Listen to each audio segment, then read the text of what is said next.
Chapter 58. M. Noirtier de Villefort. We will now relate what was passing in the house of the king's attorney after the departure of Madame Danglars and her daughter, and during the time of the conversation between Maximilian and Valentine, which we have just detailed. M. de Villefort entered his father's room, followed by Madame de Villefort. Both of the visitors, after saluting the old man and speaking to Barrois, a faithful servant who had been 25 years in his service, took their places on either side of the paralytic. M. Noirtier was sitting in an armchair which moved upon casters, in which he was wheeled into the room in the morning, and in the same way drawn out again at night. He was placed before a large glass, which reflected the whole apartment, and so, without any attempt to move, which would have been impossible, he could see all who entered the room and everything which was going on around him. M. Noirtier, although almost as immovable as a corpse, looked at the newcomers with a quick and intelligent expression, perceiving at once, by their ceremonious courtesy, that they were come on business of an unexpected and official character. Sight and hearing were the only senses remaining, and they, like two solitary sparks, remained to animate the miserable body which seemed fit for nothing but the grave. It was only, however, by means of one of these senses that he could reveal the thoughts and feelings that still occupied his mind, and the look by which he gave expression to his inner life was like the distant gleam of a candle which a traveler sees by night across some desert place, and knows that a living being dwells beyond. The silence and obscurity. Noirtier's hair was long and white, and flowed over his shoulders, while in his eyes, shaded by thick black lashes, was concentrated, as it often happens with an organ which is used to the exclusion of the others, all the activity, address, force, and intelligence which were formerly diffused over his whole body.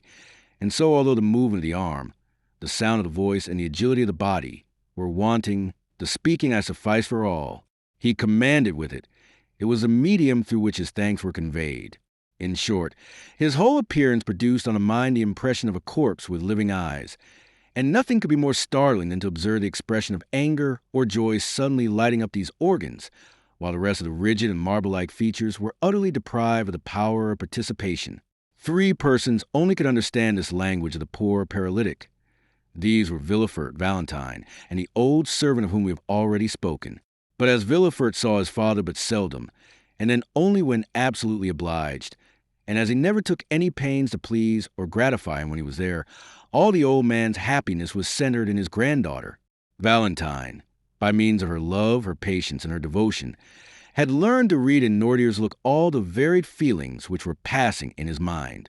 To this dumb language, which was so unintelligible to others, she answered by throwing her whole soul into the expression of her countenance, and in this manner were the conversations sustained between the blooming girl and the helpless invalid, whose body could scarcely be called a living one, but who, nevertheless, possessed a fund of knowledge and penetration, united with a will as powerful as ever, although clogged by a body rendered utterly incapable of obeying its impulses. Valentine had solved the problem, and was able easily to understand his thoughts, and to convey her own in return, and, through her untiring and devoted assiduity, it was seldom that, in the ordinary transactions of everyday life, she failed to anticipate the wishes of the living, thinking mind, or the wants of the almost inanimate body. As to the servant, he had, as we have said, been with his master for 25 years. Therefore he knew all his habits, and it was seldom that Noirtier found it necessary to ask for anything. So prompt was he in administering to all the necessities of the invalid. Villefort did not need the help of either Valentine or the domestic in order to carry on with his father the strange conversation which he was about to begin. As we have said, he perfectly understood the old man's vocabulary, and if he did not use it more often, it was only indifference and ennui which prevented him from so doing. He therefore allowed Valentine to go into the garden, sent away Barrois, and after having seated himself at his father's right hand, while Madame de Villefort placed herself on the left, he addressed him thus: "I trust you will not be displeased, sir, that Valentine has not come with us, or that I dismiss Barrois, for our conference will be one which could not with propriety be carried on in the presence of either. Madame de Villefort and I have a communication to make to you." Noirtier's face remained perfectly passive during this long preamble, while, on the contrary, Villefort's eye was endeavoring to penetrate into the inmost recesses of the old man's heart. "This communication," continued the procureur, in that cold and decisive tone which seemed at once to preclude all discussion, "will, we are sure, meet with your approbation." The eye of the invalid still retained that vacancy of expression which prevented his son from obtaining any knowledge of the feelings which were passing in his mind. He listened, nothing more. "Sir," resumed Villefort, "we are thinking of marrying Valentine." Had the old man's face been molded in wax, it could not have shown less emotion at this news than was now to be traced there. "The marriage will take place in less than 3 months," said Villefort. Nor to ears I still retained its inanimate expression. Madame de Villefort now took her part in the conversation and added, "We thought this news would possess an interest for you, sir, who have always entertained a great affection for Valentine. It therefore only now remains for us to tell you the name of the young man for whom she is destined. It is one of the most desirable connections which could possibly be formed. He possesses fortune, a high rank in society, and every personal qualification likely to render Valentine supremely happy. His name, moreover, cannot be wholly unknown to you. It is M. Franz de Cano, Baron d'Épinay." While his wife was speaking, Villefort had narrowly watched the old man's countenance. When Madame de Villefort pronounced the name of Franz, the pupil of M. Nortier's eye began to dilate, and his eyelids trembled with the same movement that may be perceived on the lips of an individual about to speak, and he darted a lightning glance at Madame de Villefort and his son. The procureur, who knew the political hatred which had formerly existed between M. Noirtier and the elder d'Épinay, well understood the agitation and anger which the announcement had produced, but, feigning not to perceive either, he immediately resumed the narrative begun by his wife. "Sir," said he, "you are aware that Valentine is about to enter her 19th year, which renders it important that she should lose no time in forming a suitable alliance. Nevertheless, you have not been forgotten in our plans, and we have fully ascertained beforehand that Valentine's future husband will consent not to live in this house, for that might not be pleasant for the young people, but that you should live with them, so that you and Valentine, who are so attached to each other, would not be separated, and you would be able to pursue exactly the same course of life which you have hitherto done, and thus, instead of losing, you will be a gainer by the change, as it will secure to you 2 children instead of 1, to watch over and comfort you." Noirtier's look was furious. It was very evident that something desperate was passing in the old man's mind, for a cry of anger and grief rose in his throat, and not being able to find vent in utterance, appeared almost to choke him, for his face and lips turned quite purple with the struggle. Villefort quietly opened a window, saying, "It is very warm, and the heat affects M. Noirtier." He then returned to his place, but did not sit down. "This marriage," added Madame de Villefort, "is quite agreeable to the wishes of M. d'Épinay and his family. Besides, he had no relations nearer than an uncle and aunt, his mother having died at his birth, and his father having been assassinated in 1815, that is to say, when he was but 2 years old. It naturally followed that the child was permitted to choose his own pursuits, and he has, therefore, seldom acknowledged any other authority but that of his own will." "That assassination was a mysterious affair," said Villefort, "and the perpetrators have hitherto escaped detection, although suspicion has fallen on the head of more than one person."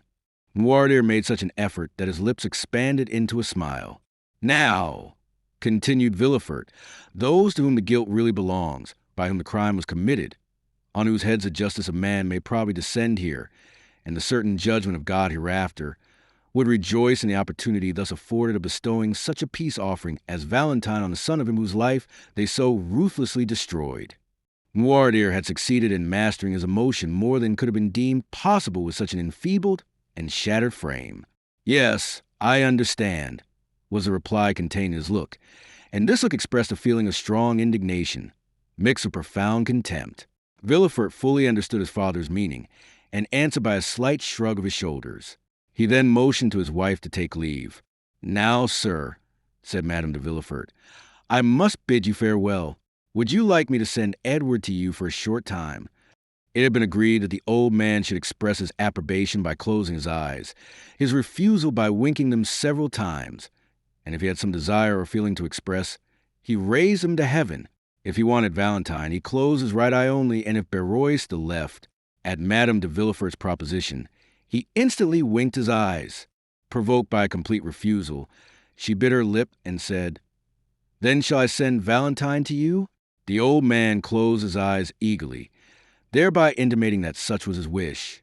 And Madame de Villefort bowed and left the room, giving orders that Valentine should be summoned to her grandfather's presence, and feeling sure that she would have much to do to restore calmness to perturbed spirit of the invalid. Valentine, with a color still heightened by emotion, entered the room just after her parents had quitted it. One look was sufficient to tell her that her grandfather was suffering, and that there was much on his mind which he was wishing to communicate to her.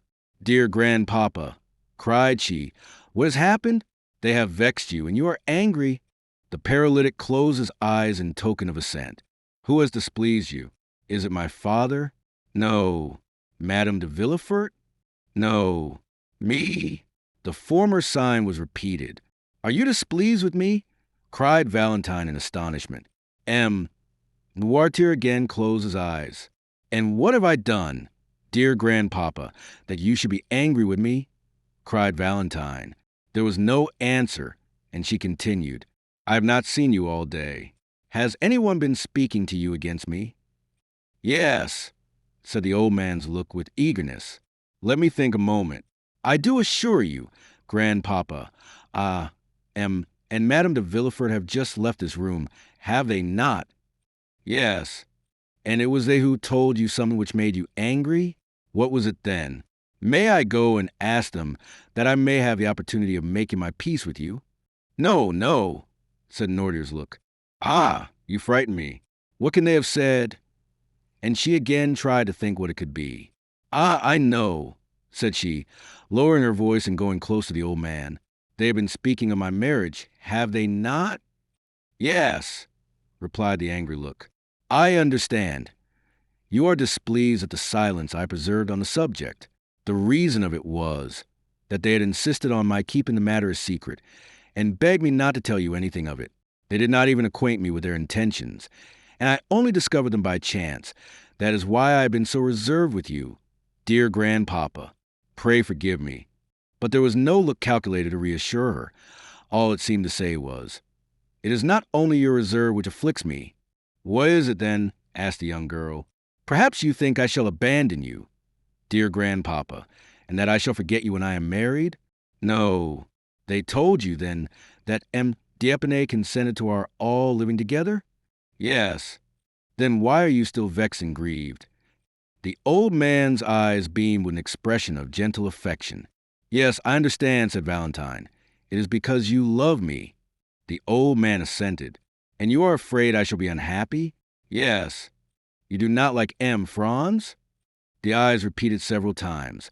"No, no, no." "Then you are vexed with the engagement?" "Yes." "Well, listen," said Valentine, throwing herself on her knees, and put her arm round her grandfather's neck. "I am vexed, too, for I do not love M. Franz d'Épinay." An expression of intense joy illumined the old man's eyes. "When I wished to retire into a convent, you remember how angry you were with me?" A tear trembled in the eye of the invalid. "Well," continued Valentine, "the reason of my proposing it was that I might escape this hateful marriage which drives me to despair." Noirtier's breathing came thick and short. "Then the idea of this marriage really grieves you too?" "Ah, if you could but help me, if we could both together defeat their plan. But you are unable to oppose them. You, whose mind is so quick, and whose will is so firm, are nevertheless as weak and unequal to the contest as I am myself. Alas, you, who have been such a powerful protector to me in the days of your health and strength, can now only sympathize in my joys and sorrows, without being able to take any active part in them. However, this is much, and calls for gratitude, and heaven has not taken away all my blessings when it leaves me your sympathy and kindness." At these words there appeared in Noirtier's eye an expression of such deep meaning that the young girl thought she could read these words there. "You are mistaken. I can still do much for you. Do you think you can help me, dear grandpapa?" said Valentine. "Yes." Noirtier raised his eyes. It was a sign agreed on between him and Valentine when he wanted anything. "What is it you want, dear grandpapa?" said Valentine, and she endeavored to recall to mind all the things which he would be likely to need, and as the ideas presented themselves to her mind, she repeated them aloud, then, Finding that all her efforts elicited nothing but a constant no, she said, "Come, since this plan does not answer, I will have recourse to another." She then recited all the letters of the alphabet from a down to N. When she arrived at that letter, the paralytic made her understand that she had spoken the initial letter of the thing he wanted. "Ah," said Valentine, "the thing you desire begins with the letter N. It is with N that we have to do, then." "Well, let me see. What can you want that begins with N?" "Na, and I, no." Yes, said the old man's eye. "Ah, it is no, then?" "Yes." Valentine fetched a dictionary, which she placed on a desk before Noirtier. She opened it, and, seeing that the old man's eye was thoroughly fixed on its pages, she ran her finger quickly up and down the columns. During the 6 years which had passed since Noirtier first fell into this sad state, Valentine's powers of invention had been too often put to the test not to render her expert in devising expedients for gaining a knowledge of his wishes, and the constant practice had so perfected her in the art that she guessed the old man's meaning as quickly as if he himself had been able to seek for what he wanted. At the word notary, Noirtier made a sign to her to stop. "Notary," said she. "Do you want a notary, dear grandpapa?" The old man again signified that it was a notary he desired. "You would wish a notary to be sent for then?" said Valentine. "Yes." "Shall my father be informed of your wish?" "Yes." "Do you wish the notary to be sent for immediately?" "Yes." "Then they shall go for him directly, dear grandpapa. Is that all you want?" "Yes." Valentine rang the bell and ordered the servant to tell Monsieur or Madame de Villefort that they were requested to come to M. Noirtier's room. "Are you satisfied now?" inquired Valentine. "Yes." "I am sure you are. It is not very difficult to discover that." And the young girl smiled on her grandfather, as if he had been a child. M. de Villefort entered, followed by Barrois. "What do you want me for, sir?" demanded he of the paralytic. "Sir," said Valentine, "my grandfather wishes for a notary." At this strange and unexpected demand of Villefort and his father exchanged looks. "Yes," motioned the latter, with a firmness which seemed to declare that with the help of Valentine and his old servant, who both knew what his wishes were, he was quite prepared to maintain the contest. "Do you wish for a notary?" asked Villefort. "Yes." "What to do?" Noirtier made no answer. "What do you want with notary?" again repeated Villefort. The invalid's eye remained fixed, by which expression he intended to intimate that his resolution was unalterable. "Is it to do us some ill turn? Do you think it is worth while?" said Villefort. "Still," said Barrois, with the freedom and fidelity of an old servant, "if M. Noirtier asks for a notary, I suppose he really wishes for a notary. Therefore I shall go at once and fetch one." Barrois acknowledged no master but Noirtier, and never allowed his desires in any way to be contradicted. "Yes, I do want a notary," motioned the old man, shutting his eyes with a look of defiance, which seemed to say, "And I should like to see the person who dares to refuse my request." "You shall have a notary, as you absolutely wish for one, sir," said Villefort. "But I shall explain to him your state of health, and make excuses for you, for the scene cannot fail of being a most ridiculous one." "Never mind that," said Barrois. "I shall go and fetch a notary, nevertheless." And the old servant departed triumphantly on his mission. Chapter 59. The Will. As soon as Barrois had left the room, Noirtier looked at Valentine with a malicious expression that said many things. The young girl perfectly understood the look, and so did Villefort, for his countenance became clouded, and he knitted his eyebrows angrily. He took a seat and quietly awaited the arrival of the notary. Noirtier saw him seat himself with an appearance of perfect indifference, at the same time giving a side look at Valentine, which made her understand that she also was to remain in the room. 3/4 of an hour after, Barrois returned, bringing the notary with him.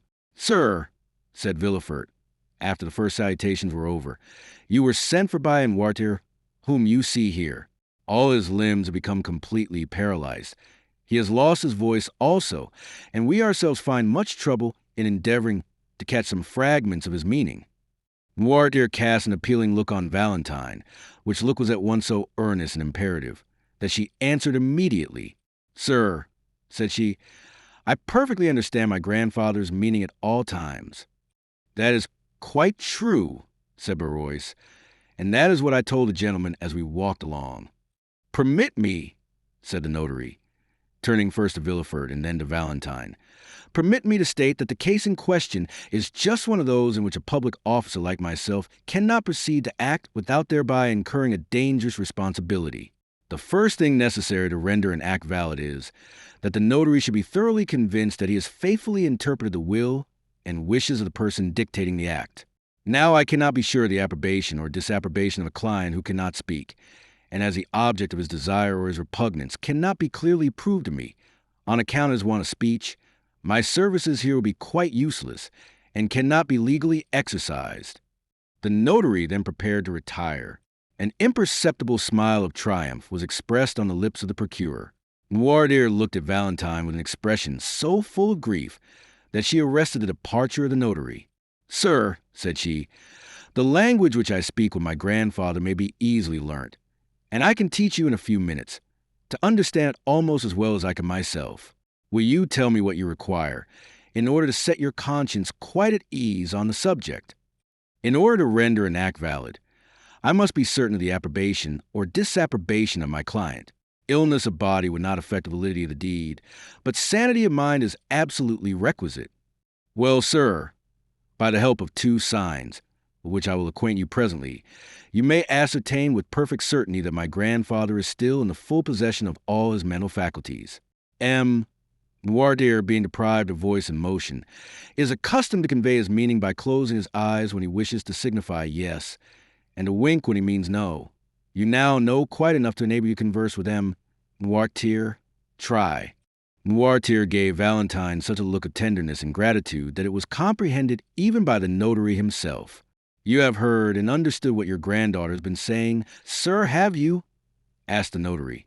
Noirtier closed his eyes. And you approve of what she said, that is to say, you declare that the signs which she mentioned are really those by means of which you are accustomed to convey your thoughts. Yes. It was you sent for me? Yes. To make your will? Yes. And you do not wish me to go away without fulfilling your original intentions? The old man winked violently. Well, sir, said the young girl, do you understand now, and is your conscience perfectly at rest on the subject? But before the notary could answer, Villefort had drawn him aside. Sir, said he, do you suppose for a moment that a man can sustain a physical shock, such as Noirtier has received, without any detriment to his mental faculties? It is not exactly that, sir, said the notary, which makes me uneasy, but the difficulty will be in wording his thoughts and intentions, so as to be able to get his answers. You must see that to be an utter impossibility, said Villefort. Valentine and the old man heard this conversation, and Noirtier fixed his eyes so earnestly on Valentine that she felt bound to answer to the look. Sir, said she, that need not make you uneasy. However difficult it may at first sight appear to be, I can discover and explain to you my grandfather's thoughts, so as to put an end to all your doubts and fears on the subject. I have now been 6 years with Noirtier, and let him tell you if ever once, during that time, he has entertained a thought which he was unable to make me understand. No, sighed the old man. Let us try what we can do, then, said the notary.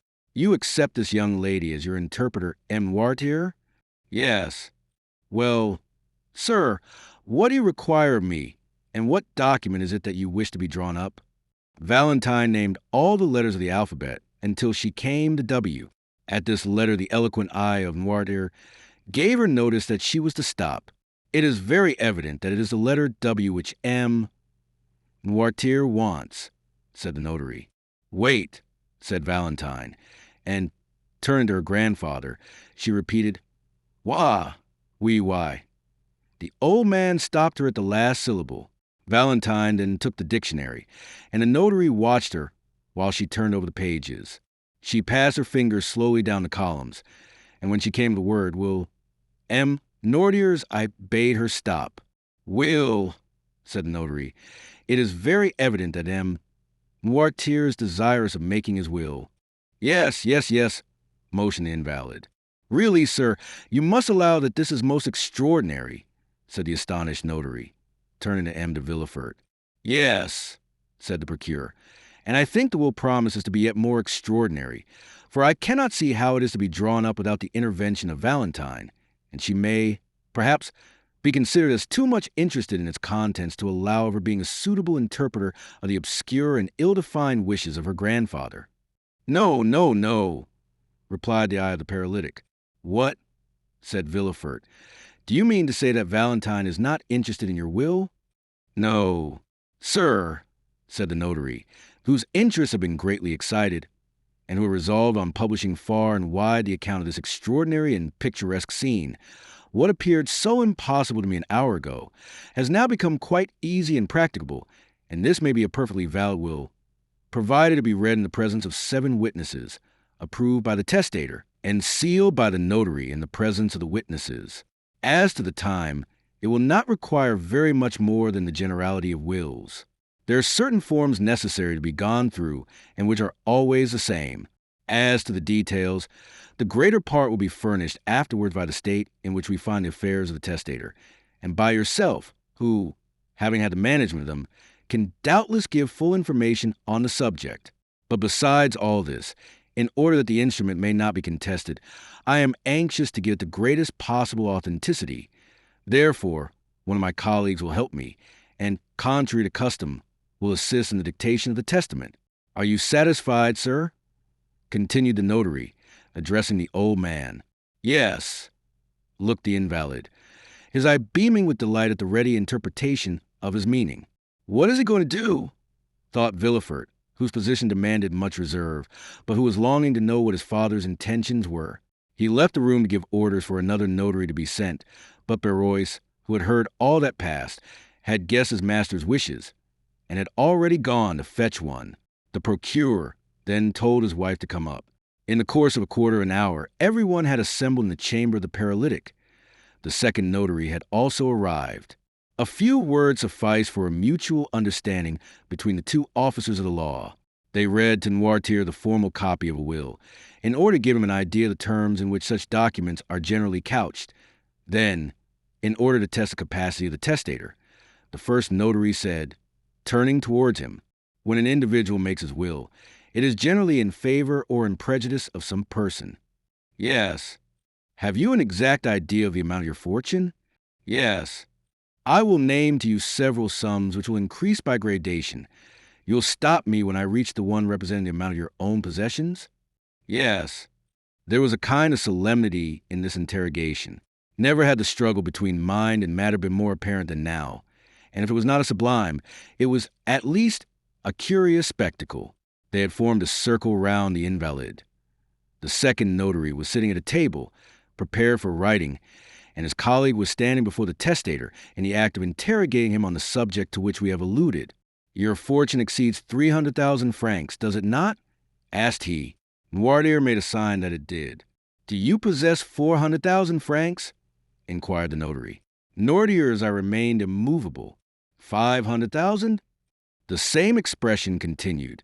600,000, 700,000, 800,000, 900,000? Noirtier stopped him at the last named sum. You are then in possession of 900,000 francs? Asked the notary. Yes. In landed property? No. In stock? Yes. The stock is in your own hands? The look which Noirtier cast on Barrois showed that there was something wanting which he knew where to find. The old servant left the room, and presently returned, bringing with him a small casket. Do you permit us to open this casket? Asked the notary. Noirtier gave his assent. They opened it, and found 900,000 francs in bank scrip. The first notary handed over each note, as he examined it, to his colleague. The total amount was found to be as Noirtier had stated. It is all as he said. It is very evident that the mind still retains its full force and vigor. Then, turning towards the paralytic, he said, You possess, then, 900,000 francs of capital, which, according to the manner in which you have invested it, ought to bring in an income of about 40,000 livres? Yes. To whom do you desire to leave this fortune? Oh, said Madame de Villefort, there is not much doubt on that subject. Noirtier tenderly loves his granddaughter, Mademoiselle de Villefort, It is she who has nursed and tended him for 6 years and has, by her devoted attention, fully secured the affection, I had almost said the gratitude, of her grandfather, and it is but just that she should reap the fruit of her devotion. The eye of Noirtier clearly showed by its expression that he was not deceived by the false assent given by Madame de Villefort's words and manner to the motives which he supposed him to entertain. Is it, then, to Mademoiselle Valentine de Villefort that you leave these 900,000 francs? Demanded the notary, thinking it only to insert this clause, but waiting first for the assent of Noirtier, which it was necessary should be given before all the witnesses of this singular scene. Valentine, when her name was made the subject of discussion, had stepped back to escape unpleasant observation. Her eyes were cast down, and she was crying. The old man looked at her for an instant with an expression of the deepest tenderness. Then, turning towards the notary, he significantly winked his eye in token of dissent. "What?" said the notary. "Do you not intend making Mademoiselle Valentine de Villefort your residuary legatee?" "No. You are not making any mistake, are you?" said the notary. "You really mean to declare that such is not your intention?" "No," repeated Noirtier. "No." Valentine raised her head, struck dumb with astonishment. It was not so much the conviction that she was disinherited that caused her grief, but her total inability to account for the feelings which had provoked her grandfather to such an act. But Noirtier looked at her with so much affectionate tenderness that she exclaimed, "Oh, grandpapa, I see now that it is only your fortune of which you deprive me. You still leave me the love which I have always enjoyed." "Ah, yes, most assuredly," said the eyes of the paralytic, for he closed them with an expression which Valentine could not mistake. Thank you," murmured she.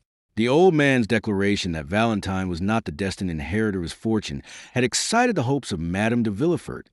She gradually approached the invalid and said, "Then, doubtless, dear Noirtier, you intend leaving your fortune to your grandson, Edward de Villefort." The winking of the eyes which answered this speech was most decided and terrible, and expressed a feeling almost amounting to hatred. "No," said the notary. "Then perhaps it is to your son and to Villefort?" "No." The two notaries looked at each other in mute astonishment and inquiry as to what were the real intentions of the testator. Villefort and his wife both grew red, one from shame, the other from anger. "What have we all done, then, dear grandpapa?" said Valentine. "You no longer seem to love any of us." The old man's eyes passed rapidly from Villefort and his wife, and rested on Valentine with a look of unutterable fondness. "Well," said she, "if you love me, grandpapa, try and bring that love to bear upon your actions at this present moment. You know me well enough to be quite sure that I have never thought of your fortune. Besides, they say I am already rich in right of my mother, too rich, even. Explain yourself, then." Noirtier fixed his intelligent eyes on Valentine's hand. "My hand," said she. "Yes." "Her hand!" exclaimed everyone.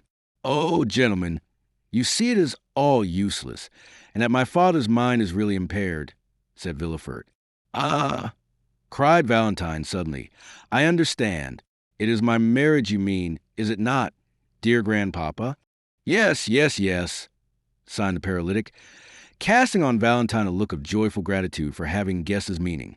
"You are angry with us all on account of this marriage, are you not?" "Yes." "Really, this is too absurd," said Villefort. "Excuse me, sir," replied the notary. "On the contrary, the meaning of M.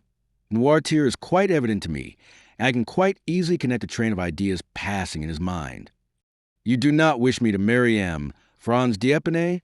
observed Valentine. "I do not wish it," said the eye of her grandfather. "And you disinherit your granddaughter," continued the notary, "because she had contracted an engagement contrary to your wishes?" "Yes." "So that, but for this marriage, she would have been your heir?" "Yes." There was a profound silence. The two notaries were holding a consultation as to the best means of proceeding with the affair.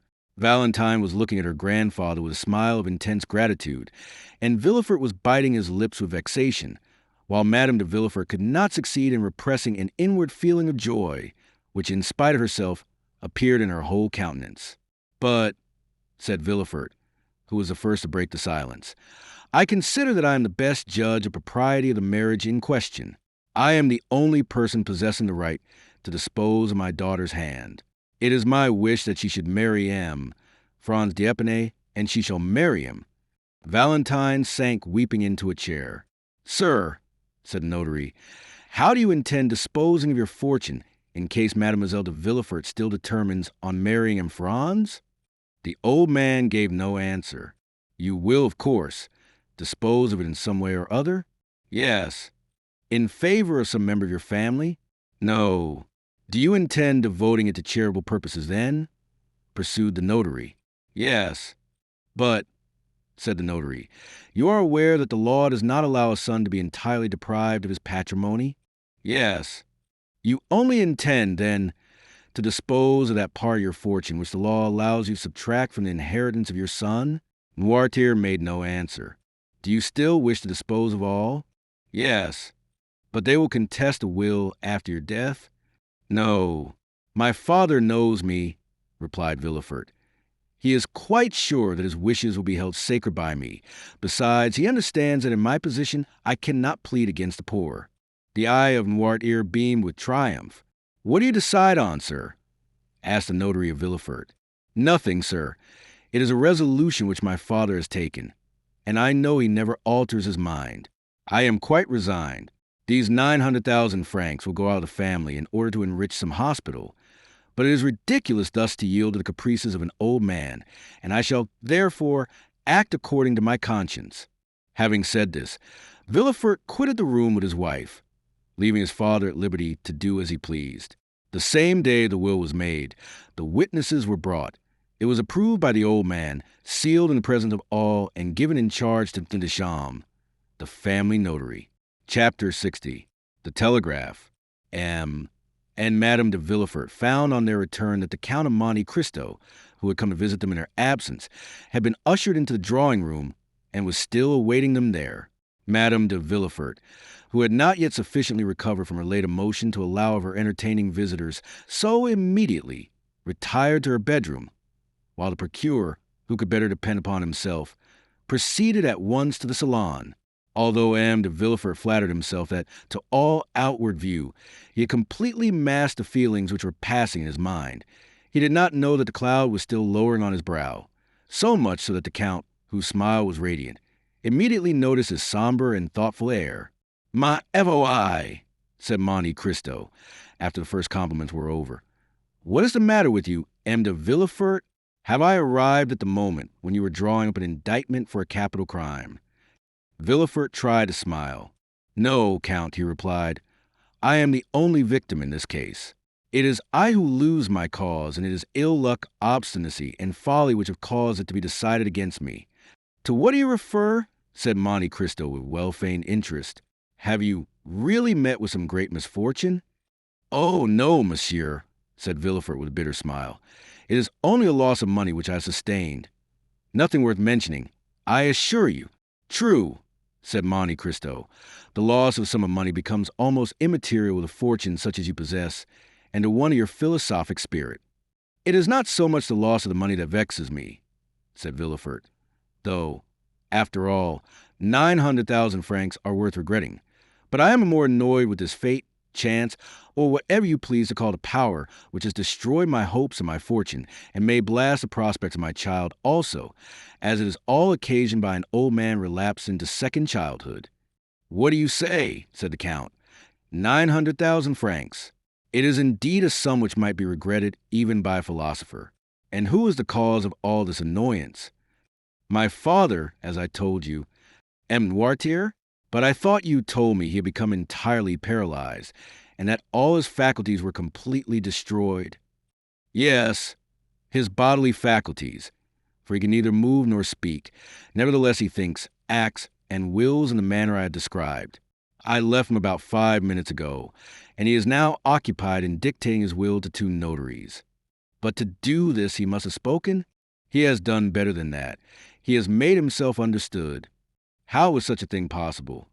By the help of his eyes, which are still full of life, and, as you perceive, possess the power of inflicting mortal injury. My dear, said Madame de Villefort, who had just entered the room. "Perhaps you exaggerate the evil." "Good morning, madam," said the Count, bowing. Madame de Villefort acknowledged the salutation with one of her most gracious smiles.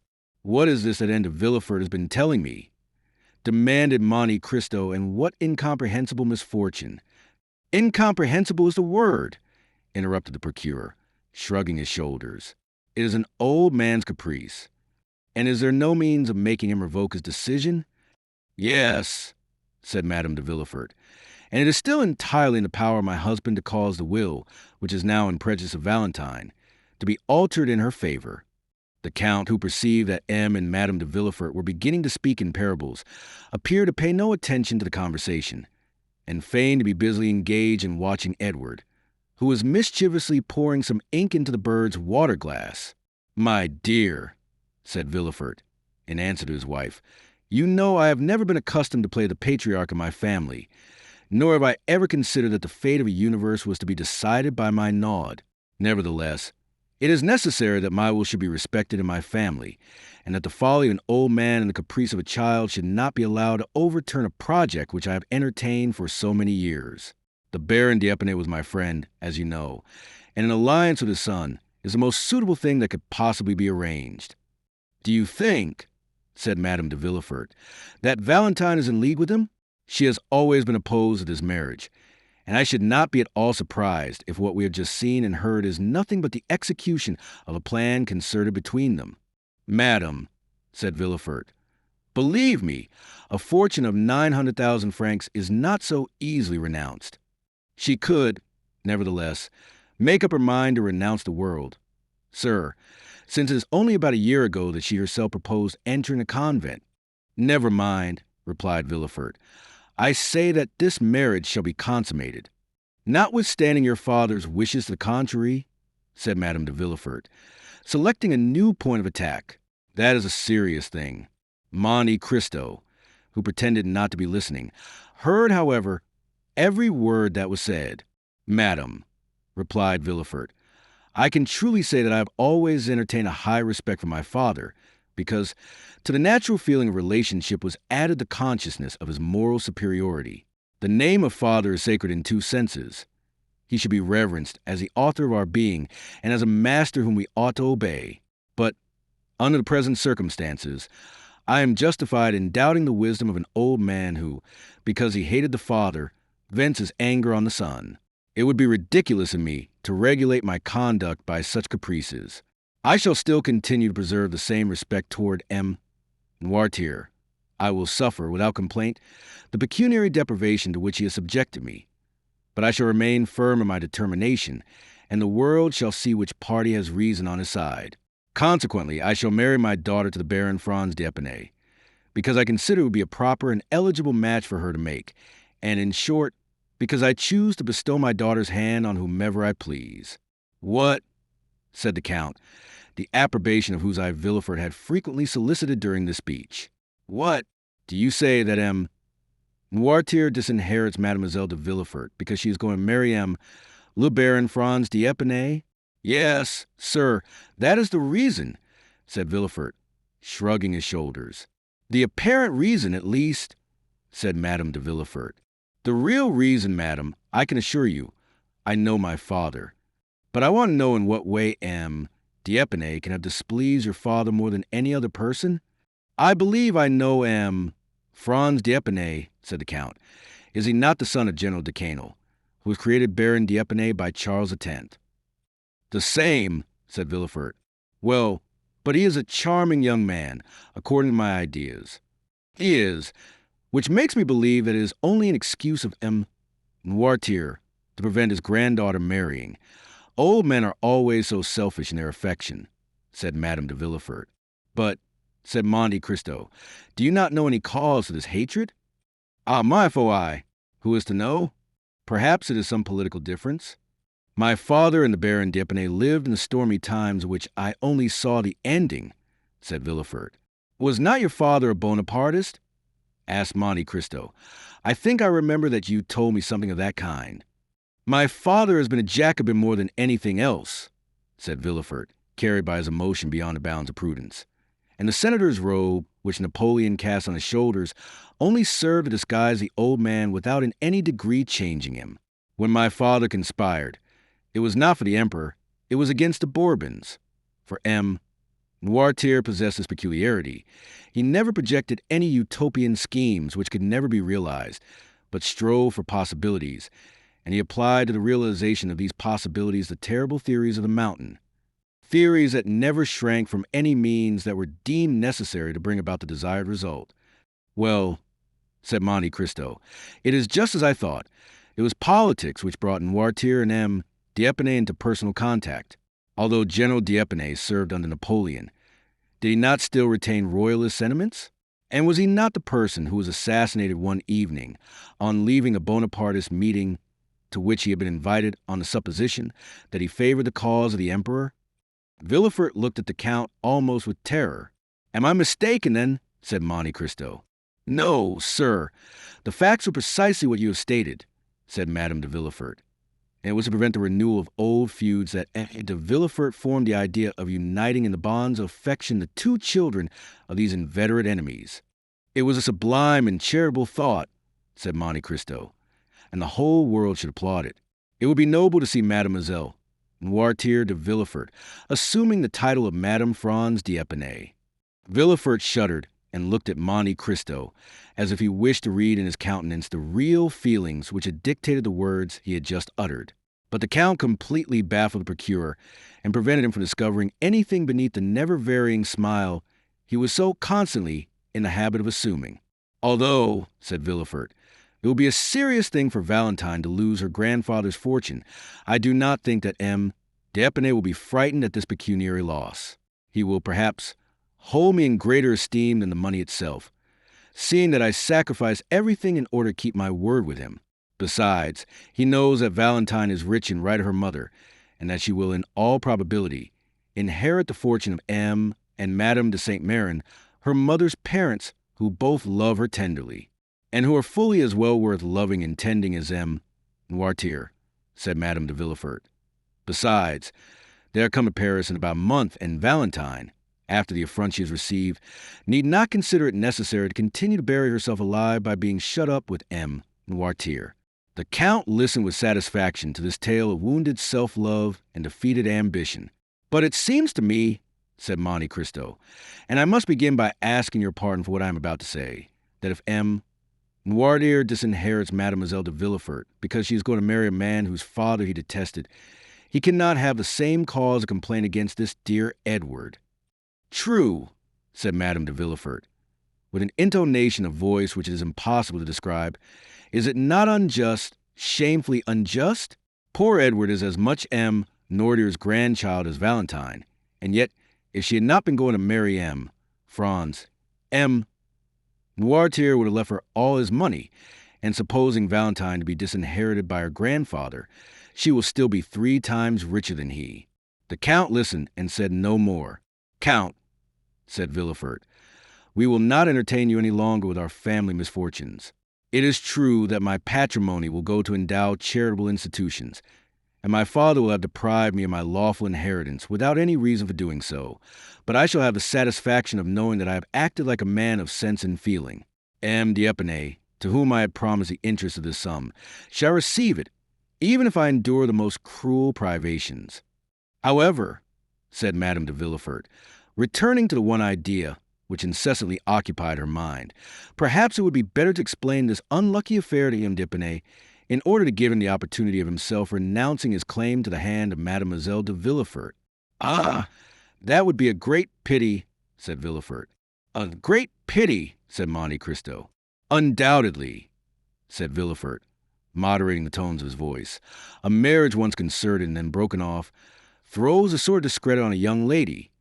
Then again, the old reports, which I was so anxious to put an end to, will instantly gain ground.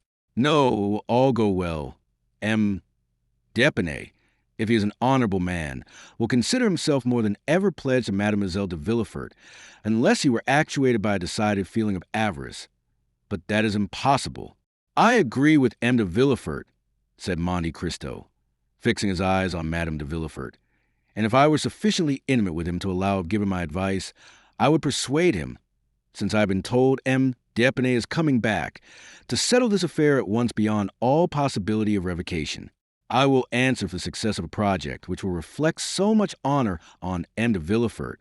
The procureur rose, delighted with the proposition, but his wife slightly changed color.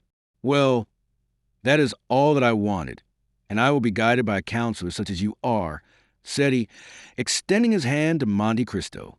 Therefore let everyone here look upon what has passed today as if it had not happened, and as though we had never thought of such a thing as a change in our original plans. Sir, said the Count, the world, unjust as it is, will be pleased with your resolution. Your friends will be proud of you and M. D'Epinay, even if he took Mademoiselle de Villefort without any dowry, which he will not do, will be delighted with the idea of entering a family which can make such sacrifices in order to keep a promise and fulfill a duty. At the conclusion of these words, the Count rose to depart. Are you going to leave us, Count? Said Madame de Villefort. I am sorry to say I must do so, madam. I only came to remind you of your promise for Saturday. Did you fear that we should forget it? You are very good, madam, but M. de Villefort has so many important and urgent occupations. My husband has given me his word, sir, said Madame de Villefort. You have just seen him resolve to keep it when he has everything to lose, and surely there is more reason for his doing so where he has everything to gain.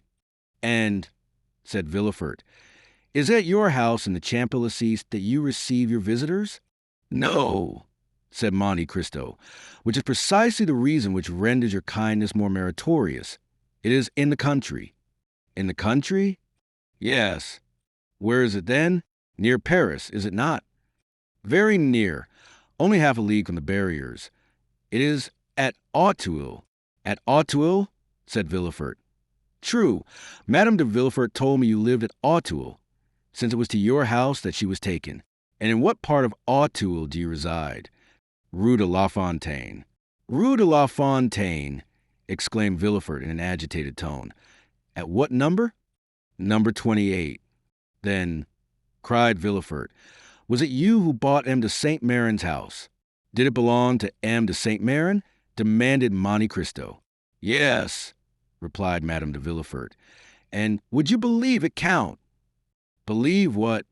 You think this house pretty, do you not? I think it charming. Well, my husband would never live in it. Indeed, returned Monte Cristo. That is a prejudice on your part and of Villefort, for which I am quite at a loss to account. I do not like Auteuil, sir, said the procureur, making an evident effort to appear calm. But I hope you will not carry your antipathy so far as to deprive me of the pleasure of your company, sir, said Monte Cristo. No, Count. I assure you I shall do my best, stammered Villefort. Oh, said Monte Cristo, I allow no excuse. On Saturday at 6 o'clock. I shall be expecting you, and if you fail to come, I shall think, for how do I know to the contrary, that this house, which has remained uninhabited for 20 years, must have some gloomy tradition or dreadful legend connected with it. I will come, Count. I will be sure to come, said Villefort eagerly. Thank you, said Monte Cristo. Now you must permit me to take my leave of you. You said before that you were obliged to leave us, monsieur, said Madame de Villefort, and you were about to tell us why when your attention was called to some other subject. Indeed, madam, said Monte Cristo, I scarcely know if I dare tell you where I am going. Nonsense, say on. Well, then, it is to see a thing on which I have sometimes mused for hours together. What is it? A telegraph. So now I have told my secret. A telegraph?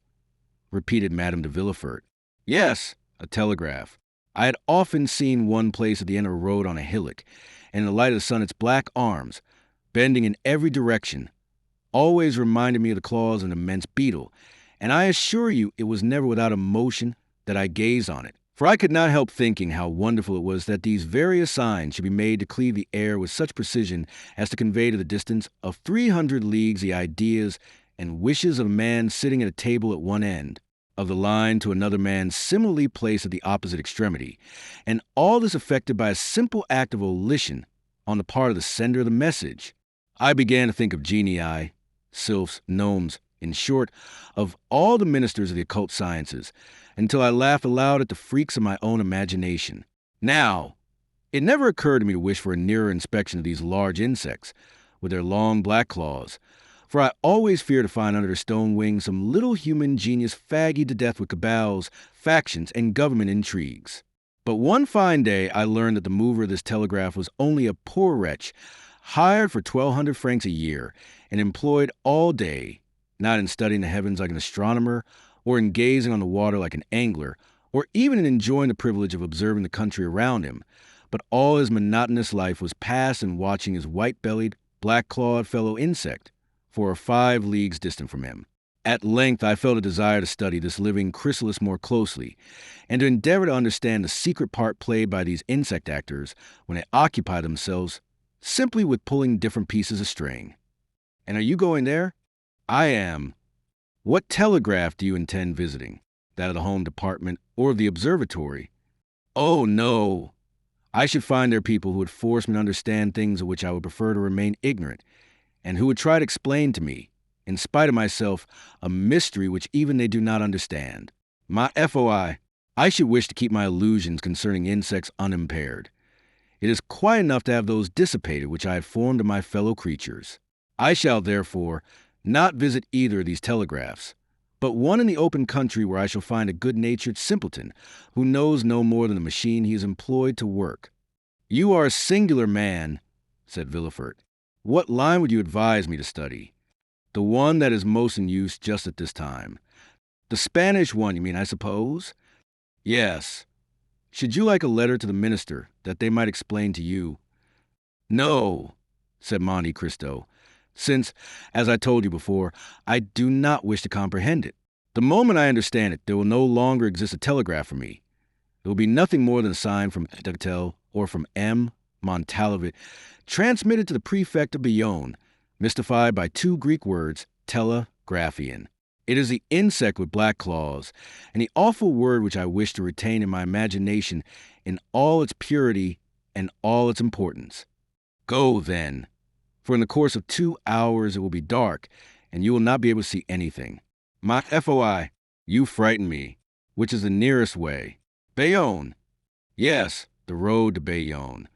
And afterwards a road to Chatillon? Yes. By the Tower of Montelher, you mean? Yes. Thank you. Goodbye. On Saturday, I will tell you my impressions concerning the telegraph. At the door, the Count was met by the 2 notaries, who had just completed the act which was to disinherit Valentine, and who were leaving under conviction of having done a thing which could not fail of redounding considerably to their credit. Chapter 61. How a gardener may get rid of the dormice that eat his peaches. Not on the same night as he had stated, but the next morning, the Count of Monte Cristo went out by the Barrier d'Enfer, taking the road to Orleans, leaving the village of Linas, without stopping at the telegraph, which flourished its great bony arms as he passed. The Count reached the Tower of Montelher, situated, as everyone knows, upon the highest point of the plain of that name. At the foot of the hill the Count dismounted and began to ascend by a little winding path, about 18 inches wide. When he reached the summit, he found himself stopped by a hedge, upon which green fruit had succeeded to red and white flowers. Monte Cristo looked for the entrance to the enclosure, and was not long in finding a little wooden gate, working on willow hinges and fastened with a nail and string. The Count soon mastered the mechanism. The gate opened, and he then found himself in a little garden, about 20 feet long by 12 wide, bounded on one side by part of the hedge, which contained the ingenious contrivance we have called a gate, and on the other by the old tower, covered with ivy and studded with wallflowers. No one would have thought in looking at this old, weather-beaten, floral-decked tower, which might be likened to an elderly dame dressed up to receive her grandchildren at a birthday feast, that it would have been capable of telling strange things if, in addition to the menacing ears which the proverb says all walls are provided with, it had also a voice. The garden was crossed by a path of red gravel, edged by a border of thick box, of many years' growth, and of a tone and color that would have delighted the heart of Delacroix, our modern Rubens. This path was formed in the shape of the figure of 8, thus, in its windings, making a walk of 60 feet in a garden of only 20. Never had Flora, the fresh and smiling goddess of gardeners, been honored with a purer or more scrupulous worship than that which was paid to her in this little enclosure. In fact, Of the 20 rose trees which formed the parterre, not one bore the mark of the slug, nor were there evidences anywhere of the clustering aphis, which is so destructive to plants growing in a damp soil. And yet it was not because the damp had been excluded from the garden. The earth, black as soot, the thick foliage of the trees betrayed its presence. Besides, had natural humidity been wanting, it could have been immediately supplied by artificial means. Thanks to a tank of water, sunk in one of the corners of the garden, and upon which were stationed a frog and a toad, who, from antipathy, no doubt, always remained on the two opposite sides of the basin. There was not a blade of grass to be seen in the paths, or a weed in the flower beds. No fine lady ever trained and watered her geraniums, her cacti, and her rhododendrons in her porcelain jardiniere with more pains than this hitherto unseen gardener bestowed upon his little enclosure. Monte Cristo stopped after having closed the gate and fastened the string to the nail, and cast a look around. "The man at the telegraph," said he, "must either engage a gardener or devote himself passionately to agriculture." Suddenly he struck against something crouching behind a wheelbarrow filled with leaves. The something rose, uttering an exclamation of astonishment, and Monte Cristo found himself facing a man about 50 years old, who was plucking strawberries, which he was placing upon grape leaves. He had 12 leaves and about as many strawberries, which, on rising suddenly, he let fall from his hand. "You are gathering your crops, sir?" said Monte Cristo, smiling. "Excuse me, sir," replied the man, raising his hand to his cap. "I am not up there, I know, but I have only just come down." "Do not let me interfere with you in anything, my friend," said the Count. "Gather your strawberries, if, indeed, there are any left." "I have 10 left," said the man, "for here are 11, and I had 21, 5 more than last year. But I am not surprised. The spring has been warm this year, and strawberries require heat, sir. This is a reason that, instead of the 16 I had last year, I have this year, you see, 11 already plucked. 12, 13, 14, 15, 16, 17, 18. Ah, I missed 3. They were here last night. Sir, I am sure they were here. I counted them. It must be the son of Mayor Simon who has stolen them. I saw him strolling about here this morning." "Ah, the young rascal, stealing a garden. He does not know where that may lead him to." "Certainly it is wrong," said Monte Cristo, "but you should take into consideration the youth and greediness of the delinquent." "Of course," said the gardener, "but that does not make it the less unpleasant. But, sir, once more I beg pardon. Perhaps you are an officer that I am detaining here." And he glanced timidly at the Count's blue coat. "Calm yourself, my friend," said the Count, with a smile which he made with either terrible or benevolent, and which now expressed only the kindliest feeling.